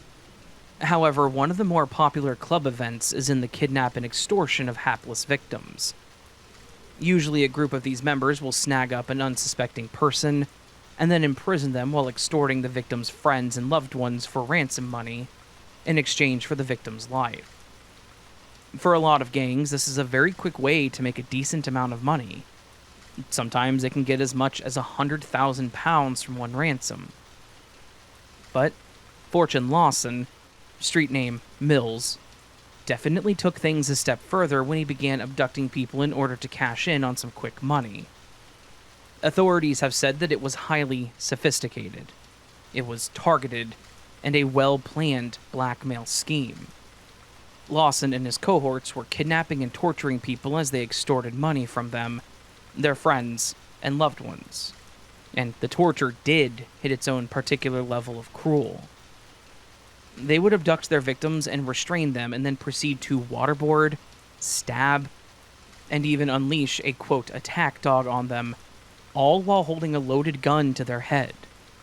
One victim revealed that not only did they tie him up and stab him, but the gang then proceeded to pour pots of boiling water over his wounds. The victim was detained and tortured like this over the course of 27 hours, before being forced to arrange the delivery of £50,000 and a Rolex to the gang. The victim was then rescued by armed police who took the offenders into custody and rushed the man to the hospital, where he was held for 5 days, being treated for his severe injuries, and 3 months later had to undergo surgery, still trying to mitigate the damage done to him during this ordeal. It was by investigating the Cardiff flat where the gang was arrested that they found DNA evidence that led them to a second victim of the gang. In short order, the gang's ringleader, Fortune Lawson, was brought in and charged with both the incidents in Cardiff, as well as being charged with the false imprisonment and torture of a third victim in London some months prior. When all of this began to come out during the trial, the court started posting armed guards anytime the defendants were brought to court. Apparently, the public was crying out for blood. There was no shortage of defendants in this particular case that were in need of being protected from vigilante justice. The list goes something like this: Fortune Lawson, Arnold Fumamea, David Asadpour, Alexis Mutessa, Gideon Lawson, Micaiah Marley, Dennis Delashage, Ahmed Omar, and Stephen Isaac. While the crimes they committed will forever change the lives of their victims, I think everyone can rest a little easier knowing that for the foreseeable future, These people will not be on the street where they can harm innocent people all for the sake of making quick money. I say for the foreseeable future, as every person associated with this case was sentenced between 6 and 25 years. There were at least 3 victims of the gang's brutal methods of extortion. Every single one of the 9 people that were sentenced for these crimes were involved in at least one of the incidents. Some of them were there for all 3. Jenny Hopkins, the chief crown prosecutor, is quoted as saying, "The torture suffered by the victims in this case is almost beyond belief. In their pursuit of money, those responsible were seemingly willing to inflict maximum suffering." I was unable to find a list of the people who were victimized by these heinous human beings to give them a little bit of recognition and make this more about their justice than about the people who did these unspeakable things to them. But I suppose I understand their desire for anonymity given the circumstances. I was only able to find that they were charged with the kidnapping, torture, and extortion of at least 3 people. I was unable to find any mention of there being other possible victims, or if they were even suspected of more crimes, but all in all, I'm pretty happy with the way this one ended, with the guilty facing their day in court and being held accountable for their horrible actions. I know this case ended up being kind of on the short side, but when there's only so much published information, there's only so much that can be relayed. And despite it being kind of on the short side, I certainly feel it meets the criteria of being a disturbing enough case to make the video. I also feel, as always, that the victims deserve to have their stories told. And also, I feel like cases like this serve as a great piece of social commentary in a world where those at the bottom have less and less, and access to less and less of the things they may need to ink out a living, as well as the depths of depravity that some will descend to in order to have what they see others possessing.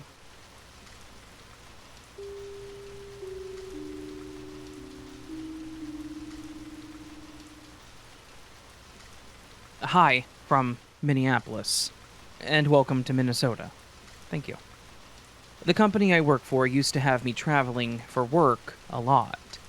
However, it was always to the same places because I was basically the only guy that could train people on the machines that we used. So when there was an issue with said machines, or if they hired new people that used them, I had to be there to help out. Therefore, I've always rented, and I have a lot of hotel rewards points. But the reason I'm writing to you today is to share a story that you reminded me about that happened to me on one of those drives to help with a new training class. I was driving from a city on the outskirts of Minneapolis to Illinois, so not too long of a drive, but it was a pretty boring one. To be more exact, Iowa is a boring drive. Very much agree. Unless you're in Des Moines, it's pretty empty and there's not much to see. But one thing I've noticed in Iowa specifically, and maybe it's like this in other states too, but in Iowa, their bathroom stalls in the rest stops are ridiculously short, and I don't understand why.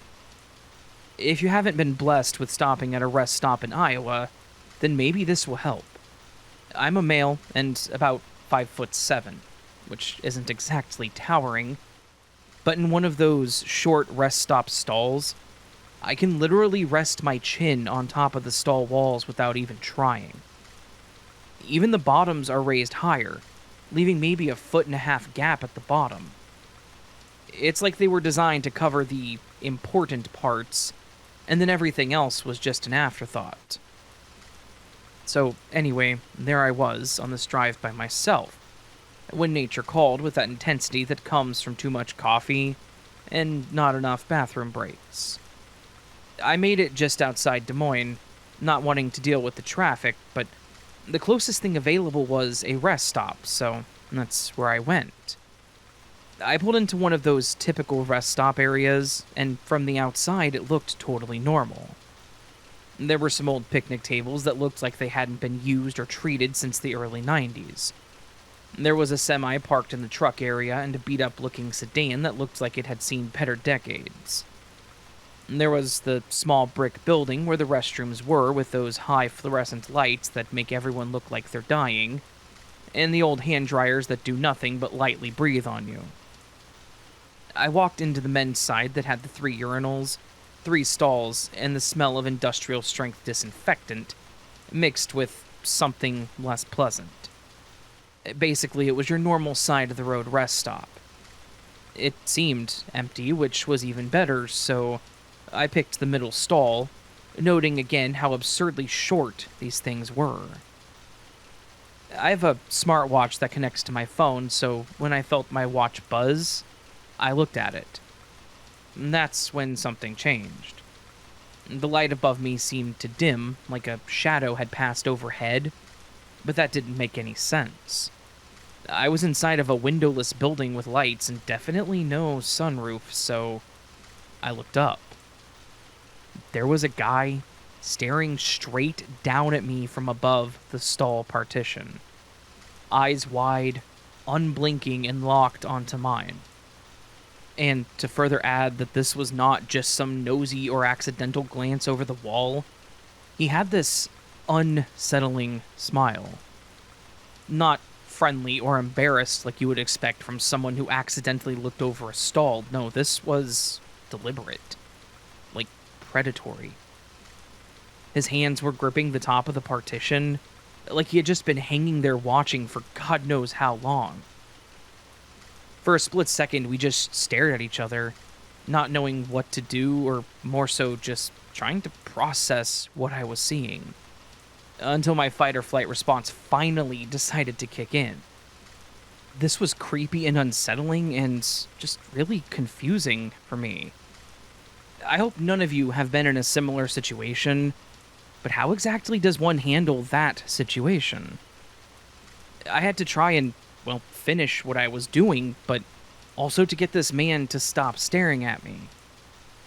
So I started by shouting at him.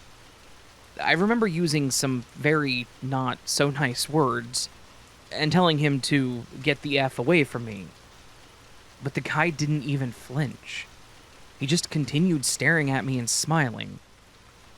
I stood up and quickly pulled up my pants and then brought my arm back like I was going to swing at this guy. That is when he finally pulled back.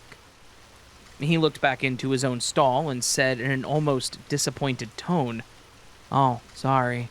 I thought you were someone else." I didn't stick around to ask any questions. I called him something and then quickly left the restrooms, nearly running back to my car. My hands were shaking as I got back in and locked the doors immediately. I sat there for a good 10 minutes, engine running, watching the building.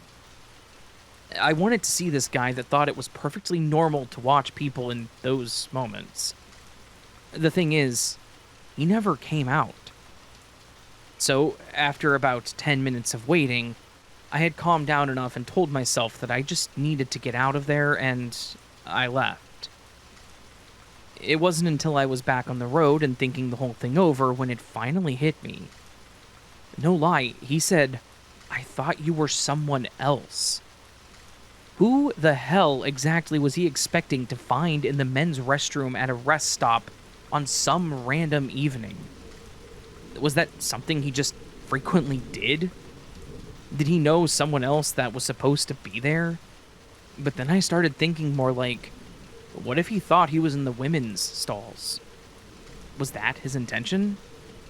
Because that thought made me sick. Either way, this grown man was peering over a stall excitedly at me, and then thought that I was someone else. But to be honest, I'm glad that it was me over someone a little more vulnerable. I was at least able to scare the guy, and hopefully that was enough to make him not want to do what he did again. But let me tell you, I do whatever I can to not stop in Iowa. And if I have to stop, I plan for gas stations, because there is no way I am going back to one of their rest stops.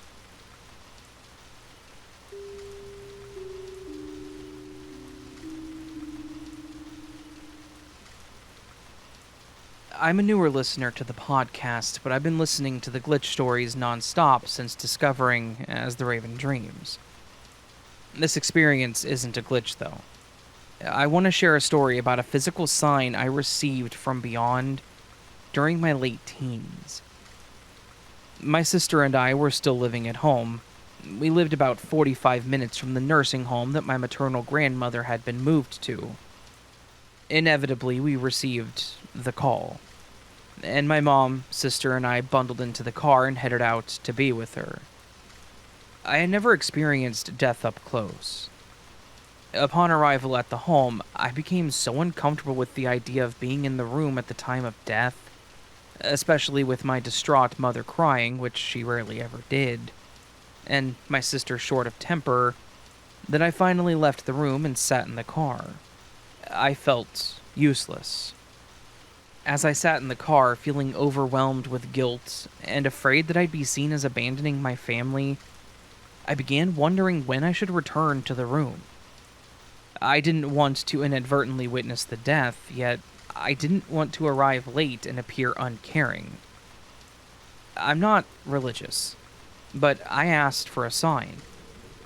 I remember seeing a bird and wondering if that was the sign, and then I saw a distant jagged bolt of lightning and wondered if that was the sign. I finally gave up the silly notion of a sign and went back inside the nursing home. Thank goodness she had died. I wasn't happy that she was gone, of course, but grateful not to have been there to witness my mother's pain at the moment of her passing. Plus, the whole death thing was a bit spooky for me. The feeling of guilt wouldn't leave me, and I couldn't say anything because I wasn't about to make this about me. But I couldn't get over the question of what time my grandmother had died. Did I return soon enough afterward to be of some comfort to my mom, or was I late and disrespectful?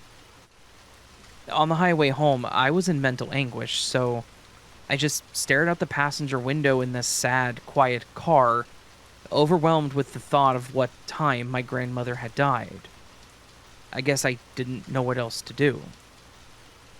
Then, I suddenly noticed an unusual-looking car passing us on the right.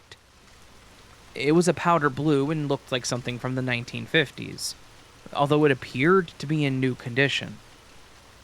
Inside was a very old white couple, both with white hair. The man was at the wheel. They both looked straight ahead, and as the car fully passed us, I saw the license plate. DTH 309. I immediately knew that this was a message to me. I knew without a doubt that it meant death at 309. My anguish about the time of death was immediately eased. I can't describe how much that message meant to me. When the death certificate arrived in the mail later, I knew what it would say, but I had to look for the time of death anyway. Sure enough, it was 3:09 p.m. For years, I assumed the sign came from my grandmother. Over time, I began to think maybe it was from another relative or guardian angel. Later, I began studying New Age spiritual ideas and have come to the idea that an intermediary of some sort from beyond reached out to me. Since childhood, I'd collected license plate imagery and loved citing plates from states I hadn't come across yet. I believe this intermediary contacted me using the type of symbol that I would understand, and I'm forever grateful. I recently lost both of my parents, and although I'm not expecting any signs, I'm half hoping for a flock of quails as a symbol. I'll let you know if it happens.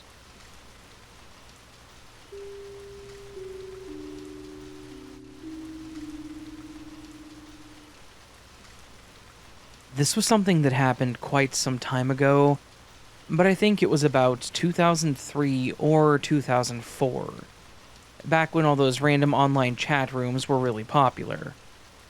During my junior year, I was looking for some part-time work that I could maybe do remotely. I didn't have a car at the time and was working part-time at a fast food place near my home, so I could just walk there. But I wanted to make some more money so I could save up and get my own car. I started looking in the best and worst place possible, which was Craigslist. I found an ad asking for help on a chat room style site. They needed help with moderators to watch the chat, making sure that it stayed appropriate and the such. After looking over the site, it appeared to be made for children. It was very bright and colorful, and the About Us section explained how it was supposed to be a place that kids can go to talk to other kids their age, to get help with homework, and just to have fun. They had small games in different rooms that you could play based on that subject, or you could just use the chat room feature. I didn't get to actually see much of the site beyond the About Us, because you had to sign up with, quote, parental consent. It had a whole section you had to fill out for your child, and then your contact information, which I thought was pretty cool. Parents had to be in the loop about what they were doing on here, and that made me feel good about the site and the people behind it. Of course, I know there's always the possibility that people lie, but we'll get into that a little later. Anyways, I contacted them about the position, and they were quick to bring me on. They needed someone to monitor during the evenings and nights, and that worked out perfectly for me. They sent me my login credentials, which I had to activate, and then I accessed the actual site using an admin code. Once I was in there, I realized that this was actually a pretty nice setup. It was directed for kids between the ages of 6 and 12. And there were a few different worlds there, such as Science Land, Art Studio, and Math Mountain. Each one was dedicated to their own subject, and there were, as it was explained to me, 2 to 3 licensed tutors in there helping the kids. Then, we had our normal mods, such as myself, that would keep an eye on the chats. To be honest, it was an easy job. The pay wasn't great, but I could literally do it from my room while I did my own homework, so I couldn't complain. Plus, I loved working with kids and helping others learn, so it really was a win-win for me. Another safety measure I saw was that there was no private messaging between users, so kids couldn't do direct messaging. The mods and tutors had their own chat and could DM each other, including the users in kids' accounts, but it was supposed to be used for automated messages, such as telling a kid not to do something, giving them a warning for behavior type of deal. Otherwise, everything else just stayed in the public chats. So the place seemed pretty safe considering what we were dealing with, and the mods and tutors all seemed to get along and work together effortlessly. They immediately welcomed me to the team, and it just felt like a good place to be. The first few months went about how you would expect them to. Kids asking for homework help and complaining about said subject, sharing nonsensical jokes and posting drawings of their pets. Typical wholesome kid stuff. The biggest issues I dealt with in that time were a kid or two trying to share their real name, and one fight that I had to break up and send out warnings for arguing about which Pokemon was the strongest. Like I said, not that hard of a job. I also worked later, so the site was pretty dead after 10 p.m. There were maybe a handful of kids online at that time, maybe some up later on the weekend, or some international users, which we also did get. But one of those nights, I started noticing a moderator that was there just about every evening. It may not seem odd at first, seeing how I did it just about every night too, but even I took some nights off. But when I would come back, I would see him online with the counter of active hours. They had this counter to also limit kids and make sure they weren't on for several hours at a time, forcing them to take breaks too. His name was Mr. Helper, and he seemed to stick around the art studio. It wasn't really my place to say anything, so I just shrugged it off as maybe this was their only job, and they were trying to get as much as they could. Maybe the mods would limit his hours eventually. So I found myself in the same chats as him on occasion, and would see some of the conversations he had. At first they seemed supportive and helpful, complimenting the kids on their artwork and offering helpful suggestions. But then he started prying a little more than I liked. I saw him ask a few times if they were a boy or a girl by phrasing his comment as, You're a pretty creative girl/boy. And they were kids, so they were quick to correct him if he got it wrong. He did similar things when it came to asking their age and where they lived. I knew this was not okay, as we prohibited kids from even asking each other that. So I sent a DM to Mr. Helper telling him to stop with the personal questions because it wasn't appropriate. He was quick to apologize and claimed he didn't realize how it looked, and agreed to stop asking, thanking me for pointing it out. I told him no problem, thinking that was it, just someone trying to be friendly and relatable for the kids. For a few days, his chat behavior seemed to improve too. Nothing weird or prying. Back to just talking about the subject matters and questions about work. I felt good that it really was just an innocent mistake, but then I went through the automated reports from our flagging system. We get a log for the previous day that has words and phrases that flag our system, such as inappropriate words, sensitive information, such as names, states, or even apparent street names. It flags them all, and we get a report of it to review it to see if any warnings or kicks need to be made. And the thing is, I typically didn't work until 1 or 2 in the morning, so I never saw it. But it was a Saturday night, and I had nothing better to do. So I decided to get some easy hours and work late that night. The report came in a little after 1 a.m., and since no one else had said they would grab it, I decided to do so. I started going over the logs when I came across a lot of flags in a single conversation. And that was a private conversation between one of the kids and this Mr. Helper. He'd been using his mod privileges to send DMs asking for personal information. He was asking their names, where they lived under the guise of sending them art supplies. I was livid. Even if it was innocent, which I was no longer thinking, he knew damn well that this was wrong. I reported it to one of the admins there immediately, and thankfully they agreed that that wasn't allowed. And with my previous warning, he needed to go. They sent a message telling him this, informed all of us in the mod chat that he was kicked and fired, and that was that. I was proud. I reviewed it, caught what he was doing, and they actually took actions. But the good feelings didn't last long. 2 days after he was kicked, a new user account came in. Keep in mind, this is a user account, as in it's supposed to be a child. Their name was Study Buddy, and at first, they didn't say much beyond the normal greetings and asking someone to work in a specific room with them. But shortly after, this new person would start asking more personal questions. They would say, "I'm Tommy, what's your name?" And one of us would stop them, informing them that we don't share that kind of information. They would stop and then go right back into it. This went on for some time, where they would stop and then start again, and they clearly were not getting it. So eventually they would get kicked too. I caught on pretty quickly. It was awfully convenient that we got rid of Mr. Helper, and now we get new users trying to do the same thing.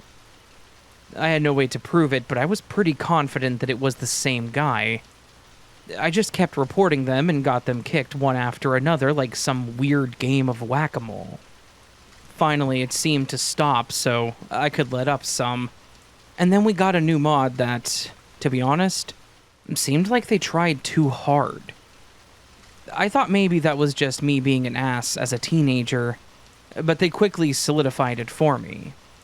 Their name was Cool Teacher, and immediately they were joking around and getting the kids all excited. Normally this would be fine, but he would get them going on random topics, and they would get way too animated about it, spamming emojis, all caps, the works. So we would have to bring them all back down. So really, this guy just seemed like he was trying to get the kids to like him more, which was weird. This person was an adult, or at least 16 or older, trying to get the approval of the kids, which to me never ends well, so I was already watching this guy closer. It wasn't long after he started, maybe 2 weeks or so, and I found myself once again going through the flagged reports. I was still getting weird vibes from the guy, so I wanted to check his messages. And would you look at that? His messages were flagged multiple times. This time, it was a bit more alarming. He had asked 2 girls in one day for their names and addresses, doing the exact same thing. I couldn't prove it was the first guy, Mr. Helper, but with the messages being almost identical, it was pretty obvious. I was livid. How could he seriously be trying it again, knowing this was how we caught him the first time? And why the hell was I the only one seeming to bring this up? The first girl that he talked to didn't give her address, saying that she didn't know it. So he was prying and asking what state and what was the name of her school. The other girl did give a partial address. The other mods should have caught this prior to me. I know there wasn't much in terms of a background check or anything. They did ask me if I was a convicted felon and for PayPal details for the payment, and that was it. This was quite some time ago, but I can admit that there definitely should have been better checks. So it was possible this guy just applied and gave new payment information. So I once again reported this and told them that we probably needed to report it to the authorities because of the information the kids shared, and they seemed disinterested. They once again kicked the guy, but never mentioned that they would do anything further. Hell, I was still considered a kid myself, still in high school, and I had young siblings. I would think any parent would want to know, so I still had the flags downloaded, and not knowing how to really report it, I told my parents about it. They knew that I was a mod for the site, but they didn't really know much else. I should have told them more, but I don't blame them at all. They said I was doing the right thing, but also requested that I quit helping, explaining how it could look bad. I agreed. I stopped working with them after that night, and we looked up the local police stations in the area of those little girls, and reported to them the potential predators. I don't know what happened after that, though. I pray that those girls lived outside of that guy's area so he didn't try anything. Or, if he did, hopefully the police were scanning the area and caught the guy before he could. I know I checked out the site a few years later, and it had actually been shut down. It just sat there with a page about thanks for learning with us, and that was it. No indication that it was moved elsewhere, and I think that's for the best. A site like that could be beneficial for kids that need help with schoolwork, but it definitely needs a lot more moderation and definitely some background checks. And private messaging should not be allowed whatsoever. But as a parent myself now, and seeing all that as a kid, it's made me restrict them from a lot of things. I may not be able to control others out there, but I can do my best to keep my kids within arm's reach and safe.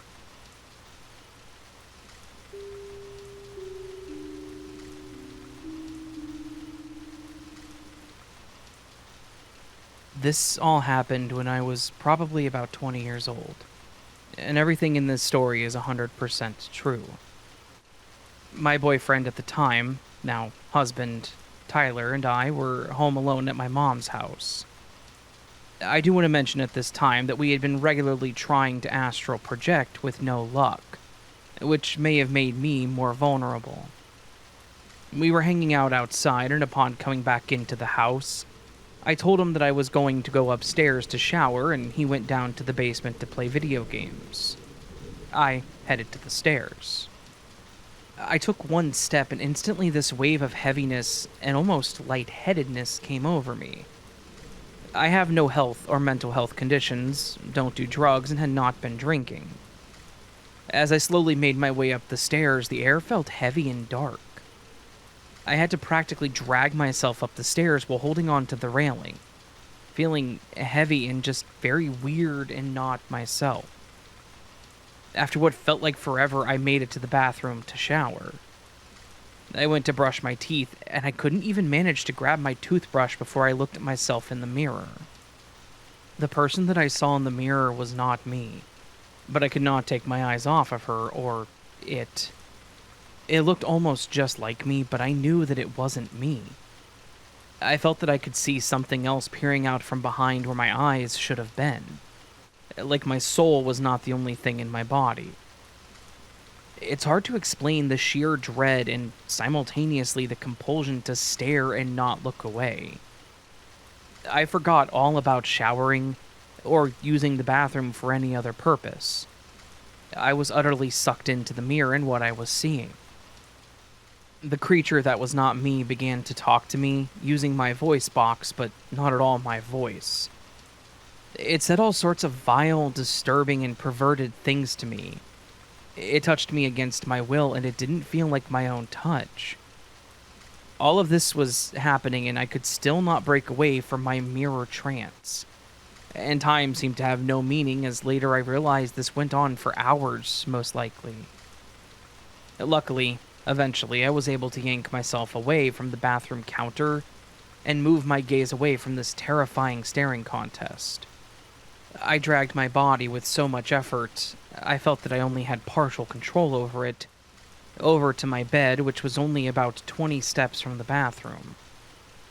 I laid in bed flat on my back and heard a loud, terrifying voice localized right above my face. Needing to get away from this voice and this unseen entity, I turned on my side with effort only to realize the voice did not move. It was still right above me now. It was directly talking into my left ear only. This made it feel that much more real. I started to feel the sensation of hands on my body. When it crawled up me and straddled my body, wrapping its arms and legs around me, tight, cloying even, all while the loud whispers continued. The new distressing assault in my own bed continued for quite a while, all while I was screaming for help internally. If you've ever seen the movie Get Out, it felt like that deep, dark place he goes in his own mind. I decided to attempt to telepathically contact my boyfriend for help. I just began thinking, Tyler, come now, come, please, I beg you, I need help, please, Tyler. Please, Tyler, come now, help me. Help me, Tyler, please, help me. 2 minutes later, Tyler came into my room almost breathless like he'd run up the stairs. He said, "Are you okay? I felt like you were calling me for help." I wanted so badly to turn to him and say, "Please help me, something weird is happening, I think I'm possessed," but instead, against my own will, I sat up straight and said in a creepy monotone voice that was still not my own, "Hi, everything's okay. Go and just leave me alone now, I'm fine."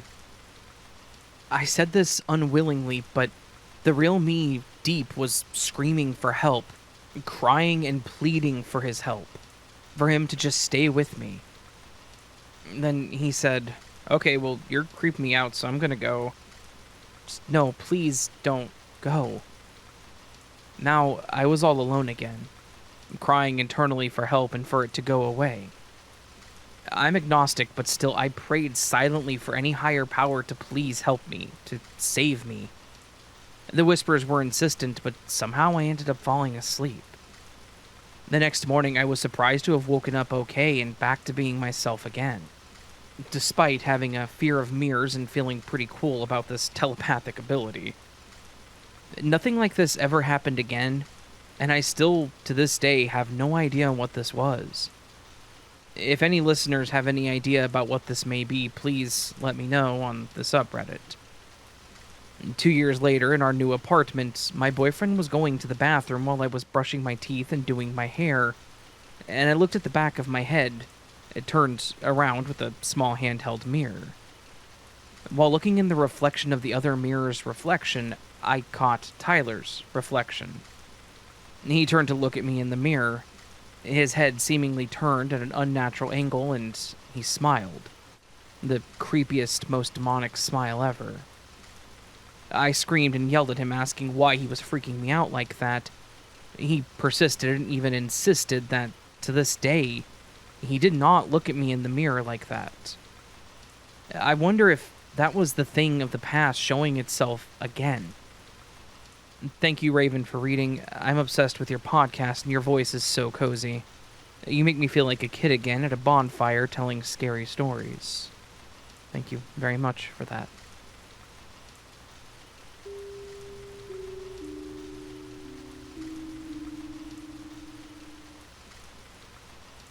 anything can happen in the middle of the night.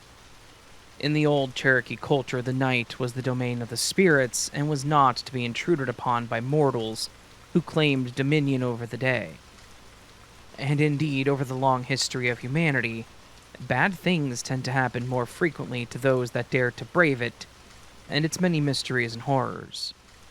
And while Cherokee culture isn't necessarily relevant to this particular story, I do enjoy bringing a little cultural context to the table. After all, I am here to both entertain and inform. All that being said, let's take a trip into the deadly night of one of my absolute favorite places on Earth, the land of the rising sun. I'm of course talking about the country of Japan. And of course, since we're going to be talking about a grisly true crime, I'm going to say that while Japan has one of the lower crime rates of most developed nations, that crimes can happen anywhere, and at any time. So, wherever you may live, please stay safe. Listen to your instincts when they say something is wrong. I'm going to do something a bit different here and actually talk about the area where the killings occurred, just to give everyone a bit of background. So, let's have a brief look at this special ward of Tokyo. The first record of Setagaya was in the middle of the 15th century, long before Tokyo itself even existed. Today it exists within the Tokyo metropolis, and operates pseudo-independently as a city within a much larger city. Setagaya is also the name of a neighborhood, and the administrative district within the larger ward. With the population of over 940,000 in 2023, it is the second largest of the multiple special wards of Tokyo. The ward is definitely an upper-scale area, with Rakuten having its headquarters there, as well as Toho and Ulm Incorporated having studios there. It has 5 districts, which house numerous sub-neighborhoods with low crime rates even by national standards, which only makes the crime in question all the more chilling. Around 11 p.m. on the night of December 30th, 2000, an unknown person entered the home of the Miyazawa family in the Komisoshigaya neighborhood of Setagaya-ku.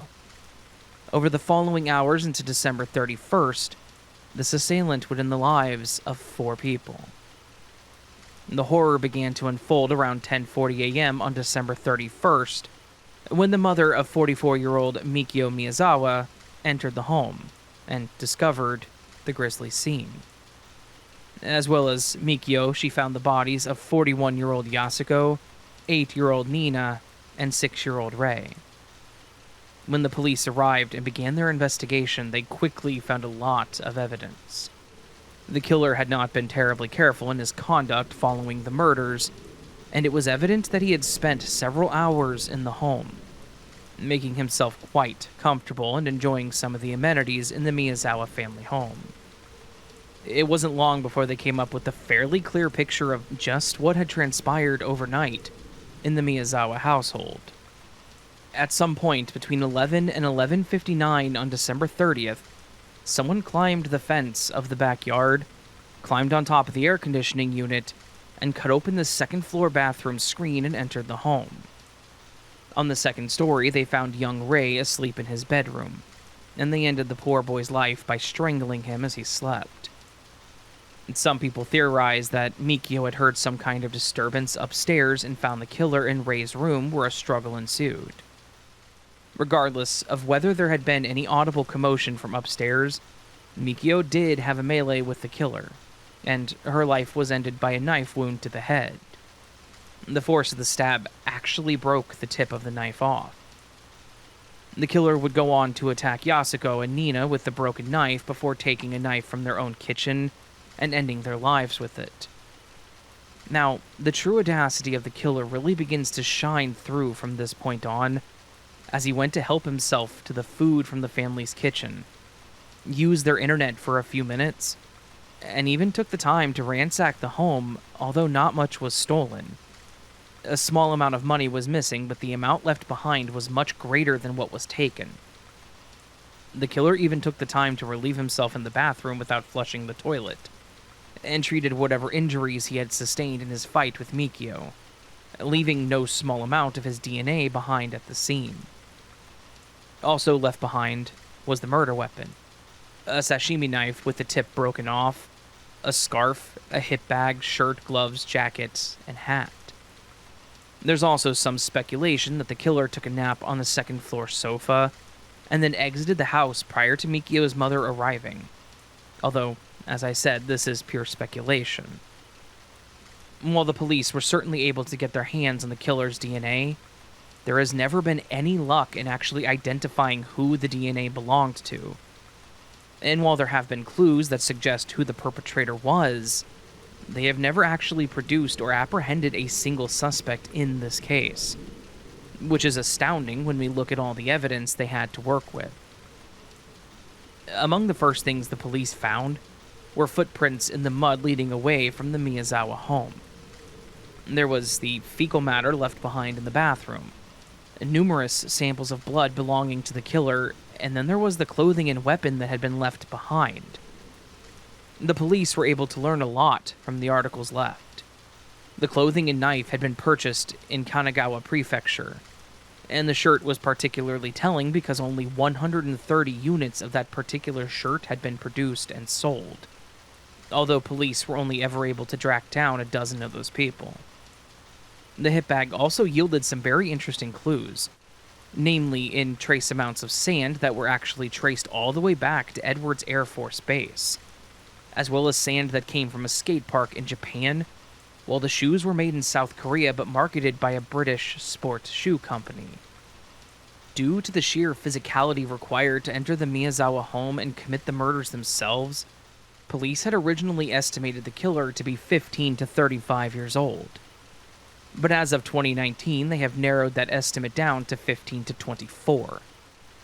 The DNA evidence also had a lot to say about the killer. They were able to determine his blood type, type A, and also that the killer was of mixed race with European DNA markers on the maternal side, and a father that was of East Asian descent.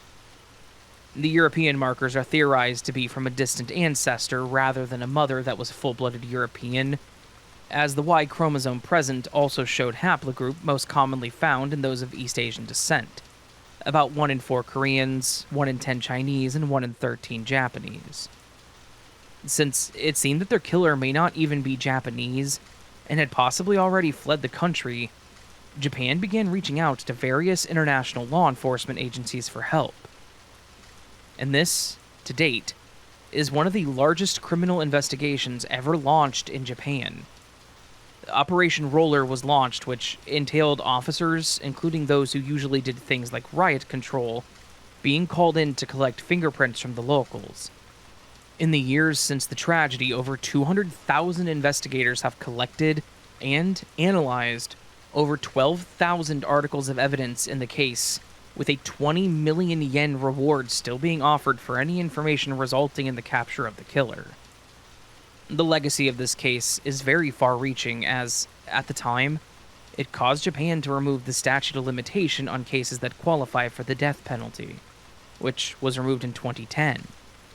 And as of 2021, law enforcement officials make a pilgrimage to the Miyazawa family home for memorial rites, and to show that they have not forgotten the terrible fate that befell them on that night, so very long ago. For this one, we of course want to sign off by once more recalling the names of the people who so tragically and pointlessly lost their lives, in what was nothing less than an act of pure barbarism. Mikio Miyazawa, aged 44, father; Yasuka Miyazawa, aged 41, mother; Nina Miyazawa, aged 8, daughter; and Rei Miyazawa, aged 6, son. And may we never forget this family who had so much potential for the future, and may they all rest in peace.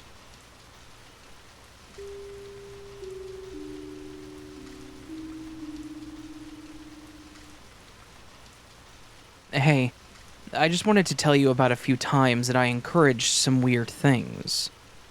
They aren't as unusual as your other stuff, but a teen can get her way sometimes. Anyway, the first time is from a few months ago.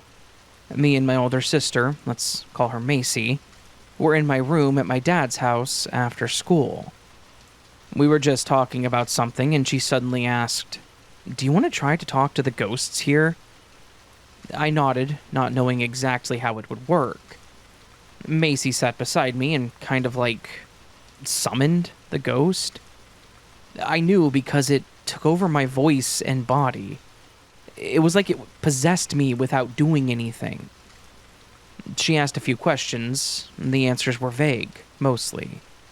We asked if there was anything to look out for, and the answer creeped us out. Afterwards, I could still feel the ghost inside of my body. It shook me so much. I don't know if I should be careful or not, but I now always feel like something is watching me ever since we did it.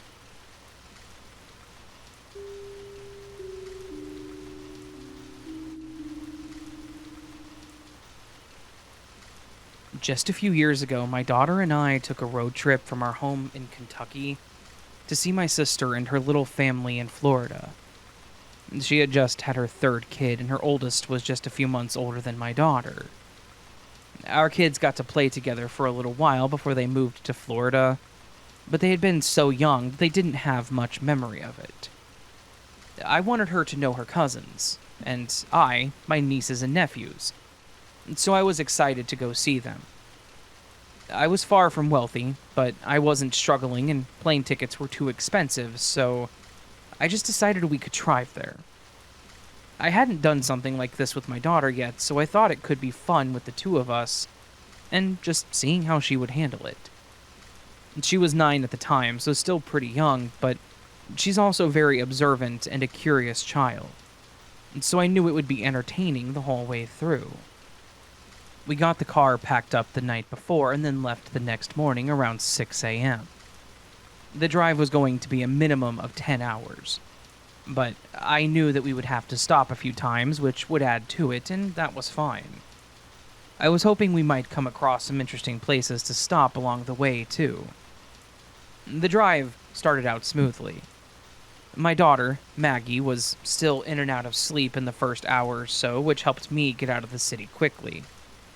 Afterwards, she was fully awake and watching everything outside, asking all the questions and wanting to take pictures of everything, too.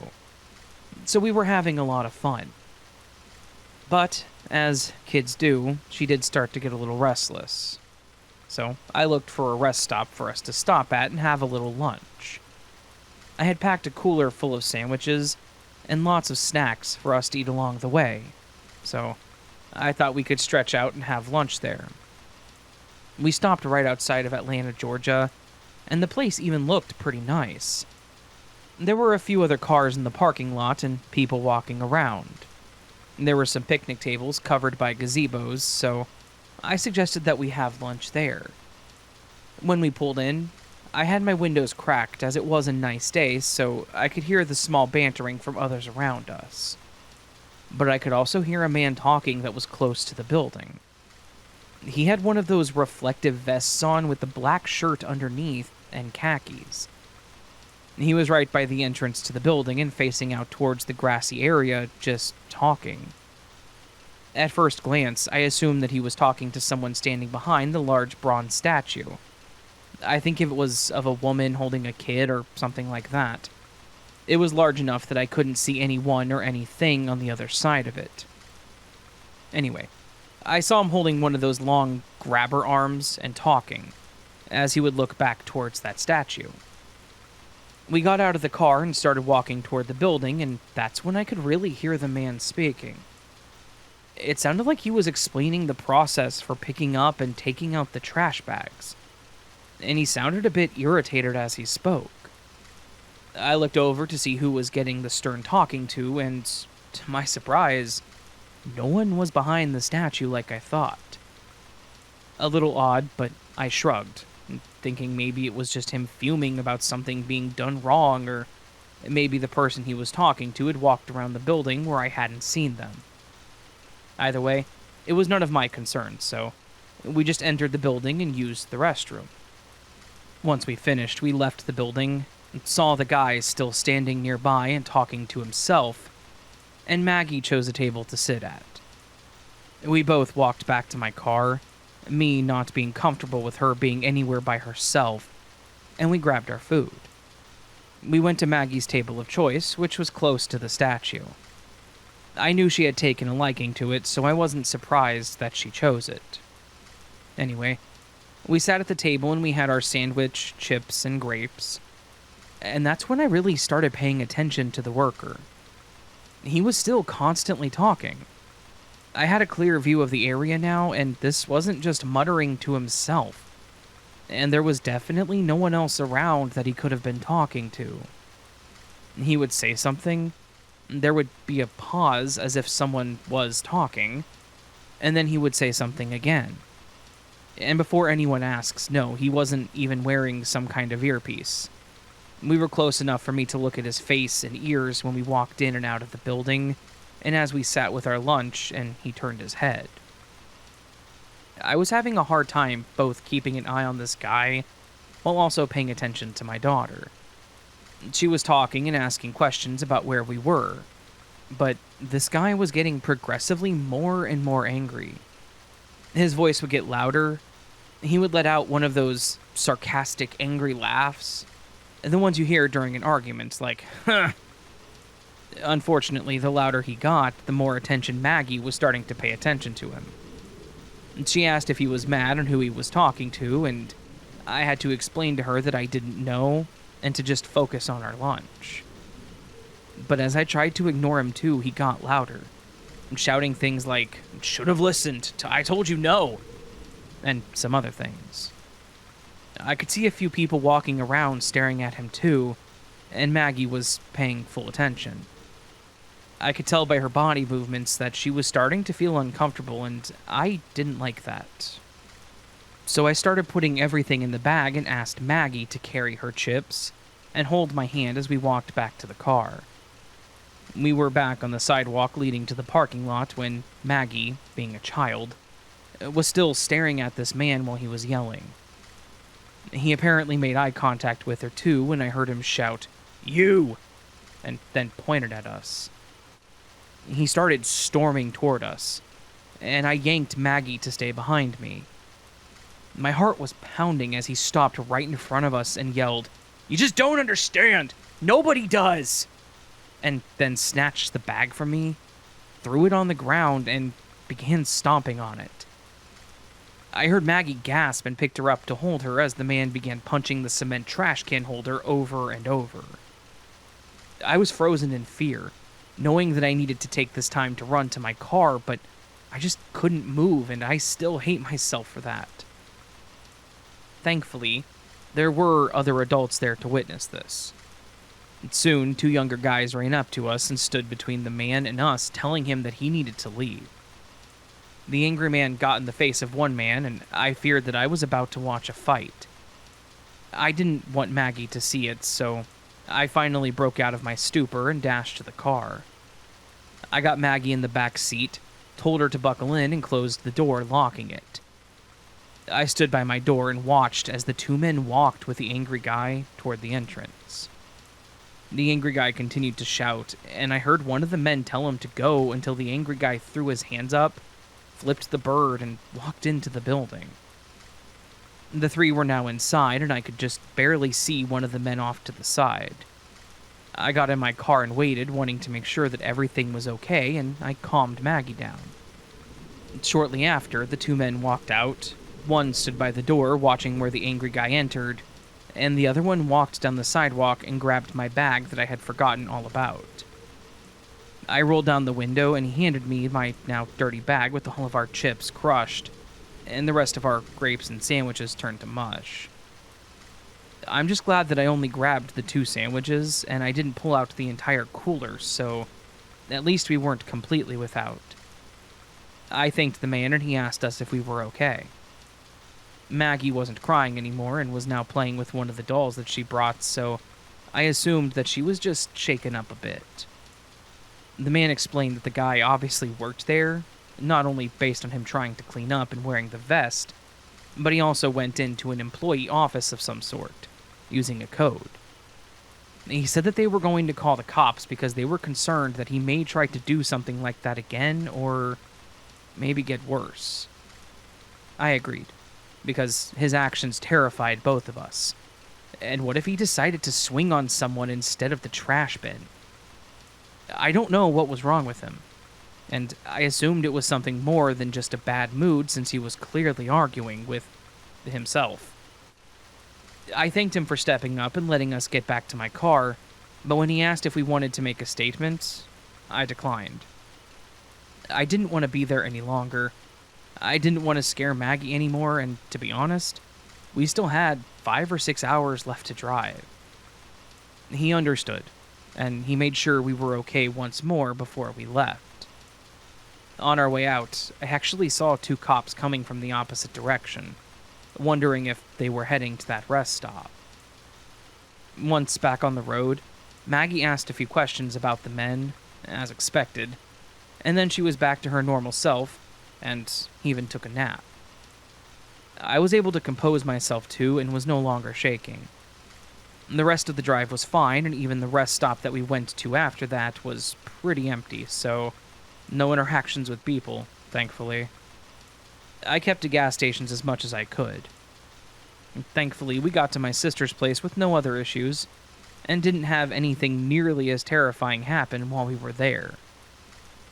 So, to whoever those men were who stood up to that angry man, thank you so much, because I don't know what would have happened if you hadn't. And to the angry man, I hope you're doing better these days, but also, let's just never meet again.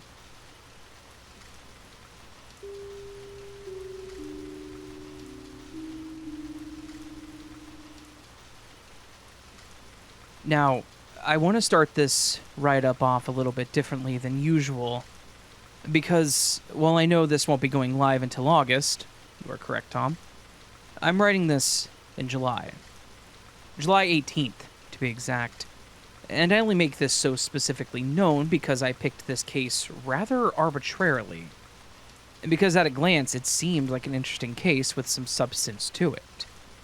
Well, upon diving into the meat and potatoes of the research, it was discovered that the anniversary of this case was exactly 23 years ago that day. It felt like some kind of surreal moment of pure harmony with the universe. With that being said, let's get into Alexandra Nicole Zapp's heartbreaking story. Alexandra Zapp, or Allie, received a phone call on July 18th, 2002, from a friend of hers named David Scully. He invited Allie to come to a charity sunset cruise with him, and Allie happily agreed. She met her friend that evening, and they set off on the boat for a night of dancing, drinking, and making merry. And they talked about their work, their passions, and what they hoped for in the future. Allie had recently left her job with U.S. Sailing so that she would be able to relocate to New Zealand, pursuing her dream of sailing on an America's Cup boat. While talking about her traveling plans and watching planes fly in and out of Logan International Airport, Allie told Scully, "That's what I'm going to do next. I'm going to fly planes." Allie was not originally from the East Coast. She had been born and raised in Portland, Oregon. In 1988, she did go to a boarding school in Connecticut, but once she had graduated from there, she was back in Portland attending the University of Oregon for 2 years before she accepted an editing position in New England, which saw her relocate to Boston, Mass. And Allie wasted little time getting involved in many of the charities located in her area, including the French Library, the Boston Ballet, and Courageous Sailing Center, where she taught children how to sail. In November of 2001, Allie took a job with U.S. Sailing and made the move from Boston to Newport, Rhode Island, which was where she was living the night she accepted David Scully's invitation to join him on the charity cruise. After the boat returned to the dock, Allie and Scully went to a concert at the Fleet Boston Pavilion. A little after 11 p.m., Scully drove Allie back to her car, apologetic that they had not had more to eat while they were out on the boat. In good spirits, Allie assured him that she would be fine and opened her glove compartment, showing Scully the half-dozen or so power bars that she had stashed there.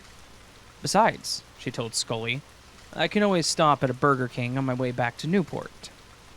And that would turn out to be a truly fateful decision for the young woman. And sadly, while Allie could not possibly know what she was driving towards, she climbed in her vehicle, hopped on I-94, and began her trip back to her home in Newport. Once she had gotten off I-94 and onto the desolate stretch of Route 24, Allie made good on her promise to stop at a Burger King when she pulled into the Burger King rest stop in Bridgewater. Before making her way to the restaurant, she went to the public bathrooms marked open 24 hours to make her own little pit stop. But little did she know that the second she pulled into the parking lot and had gotten out of her car, she had caught the eyes of a very dangerous and impulsive predator. Though that awareness would be shattered the moment she opened the restroom door, and she saw a man standing there with a knife in his right hand. Allie fought, and she fought hard. When her assailant clamped his hand over her mouth, Allie bit his fingers. When he put her in a chokehold, she clawed his forearms. She headbutted him, kicked him, and screamed, but it was no use. For all of her fierceness, the attacker was twice her size, and armed. She was stabbed numerous times in the neck and chest. Then her attacker propped her up in a bathroom stall, completely unrecognizable, as she sat with blood flowing out from where she rested. And now, this heinous assault leaves us with a very important question. Who was the monster that committed such an atrocity on a vibrant young woman like Allie Zapp? For this, we have to pivot toward the monster that they let free. We actually know a lot about Allie's killer. In fact, we pretty much know his entire life story. Although I'm not going to regale you with his entire story, we'll start where, as they say, things become relevant to the conversation. Paul Leahy, despite a fairly stable upbringing, was a high school dropout and drug addict by the time he was 18. In the wake of his mother's passing, his behavior only escalated, and he became a sexually violent and deviant young man that in 1984 attacked a 13-year-old babysitter at his brother's home and essayed her while holding a knife to her throat. His story really doesn't get much better from there. Over the next several years, Leahy would spend time in and out of prison, on probation, and all the while still indulging in his deviant behavior, and each time being released back out onto the streets. Several times, judges in the justice system had chances to put this predator with no obvious signs of changing his violent and miscreant ways behind bars, and away from the young women that he seemed to enjoy tormenting so much. Each time, though, some judge would cite that the prosecution had failed to prove this, or even at one point, asking a 13-year-old girl for oral is not on the list of a sexually delineated offense spelled out in the law. Which, as an aside, is sickening. And so, once more, a predator was let loose among the unsuspecting women of New England. And while the legal arguments around Leahy were going on, he was released from prison and moved back in with his sister and her new husband. The couple shouldered the financial responsibility of Leahy's court costs, and they provided his food and cigarettes, and for the first few months, his biggest contributions were in the form of taking care of their dogs and other domestic chores around the house. Until he was able to land a job working the late-night shift at the Bridgewater Burger King, a job which his brother-in-law drove him to every night. And on the night of July 17th, 2002, on his way to work, Leahy was especially giddy because it was payday. From there, the aftermath.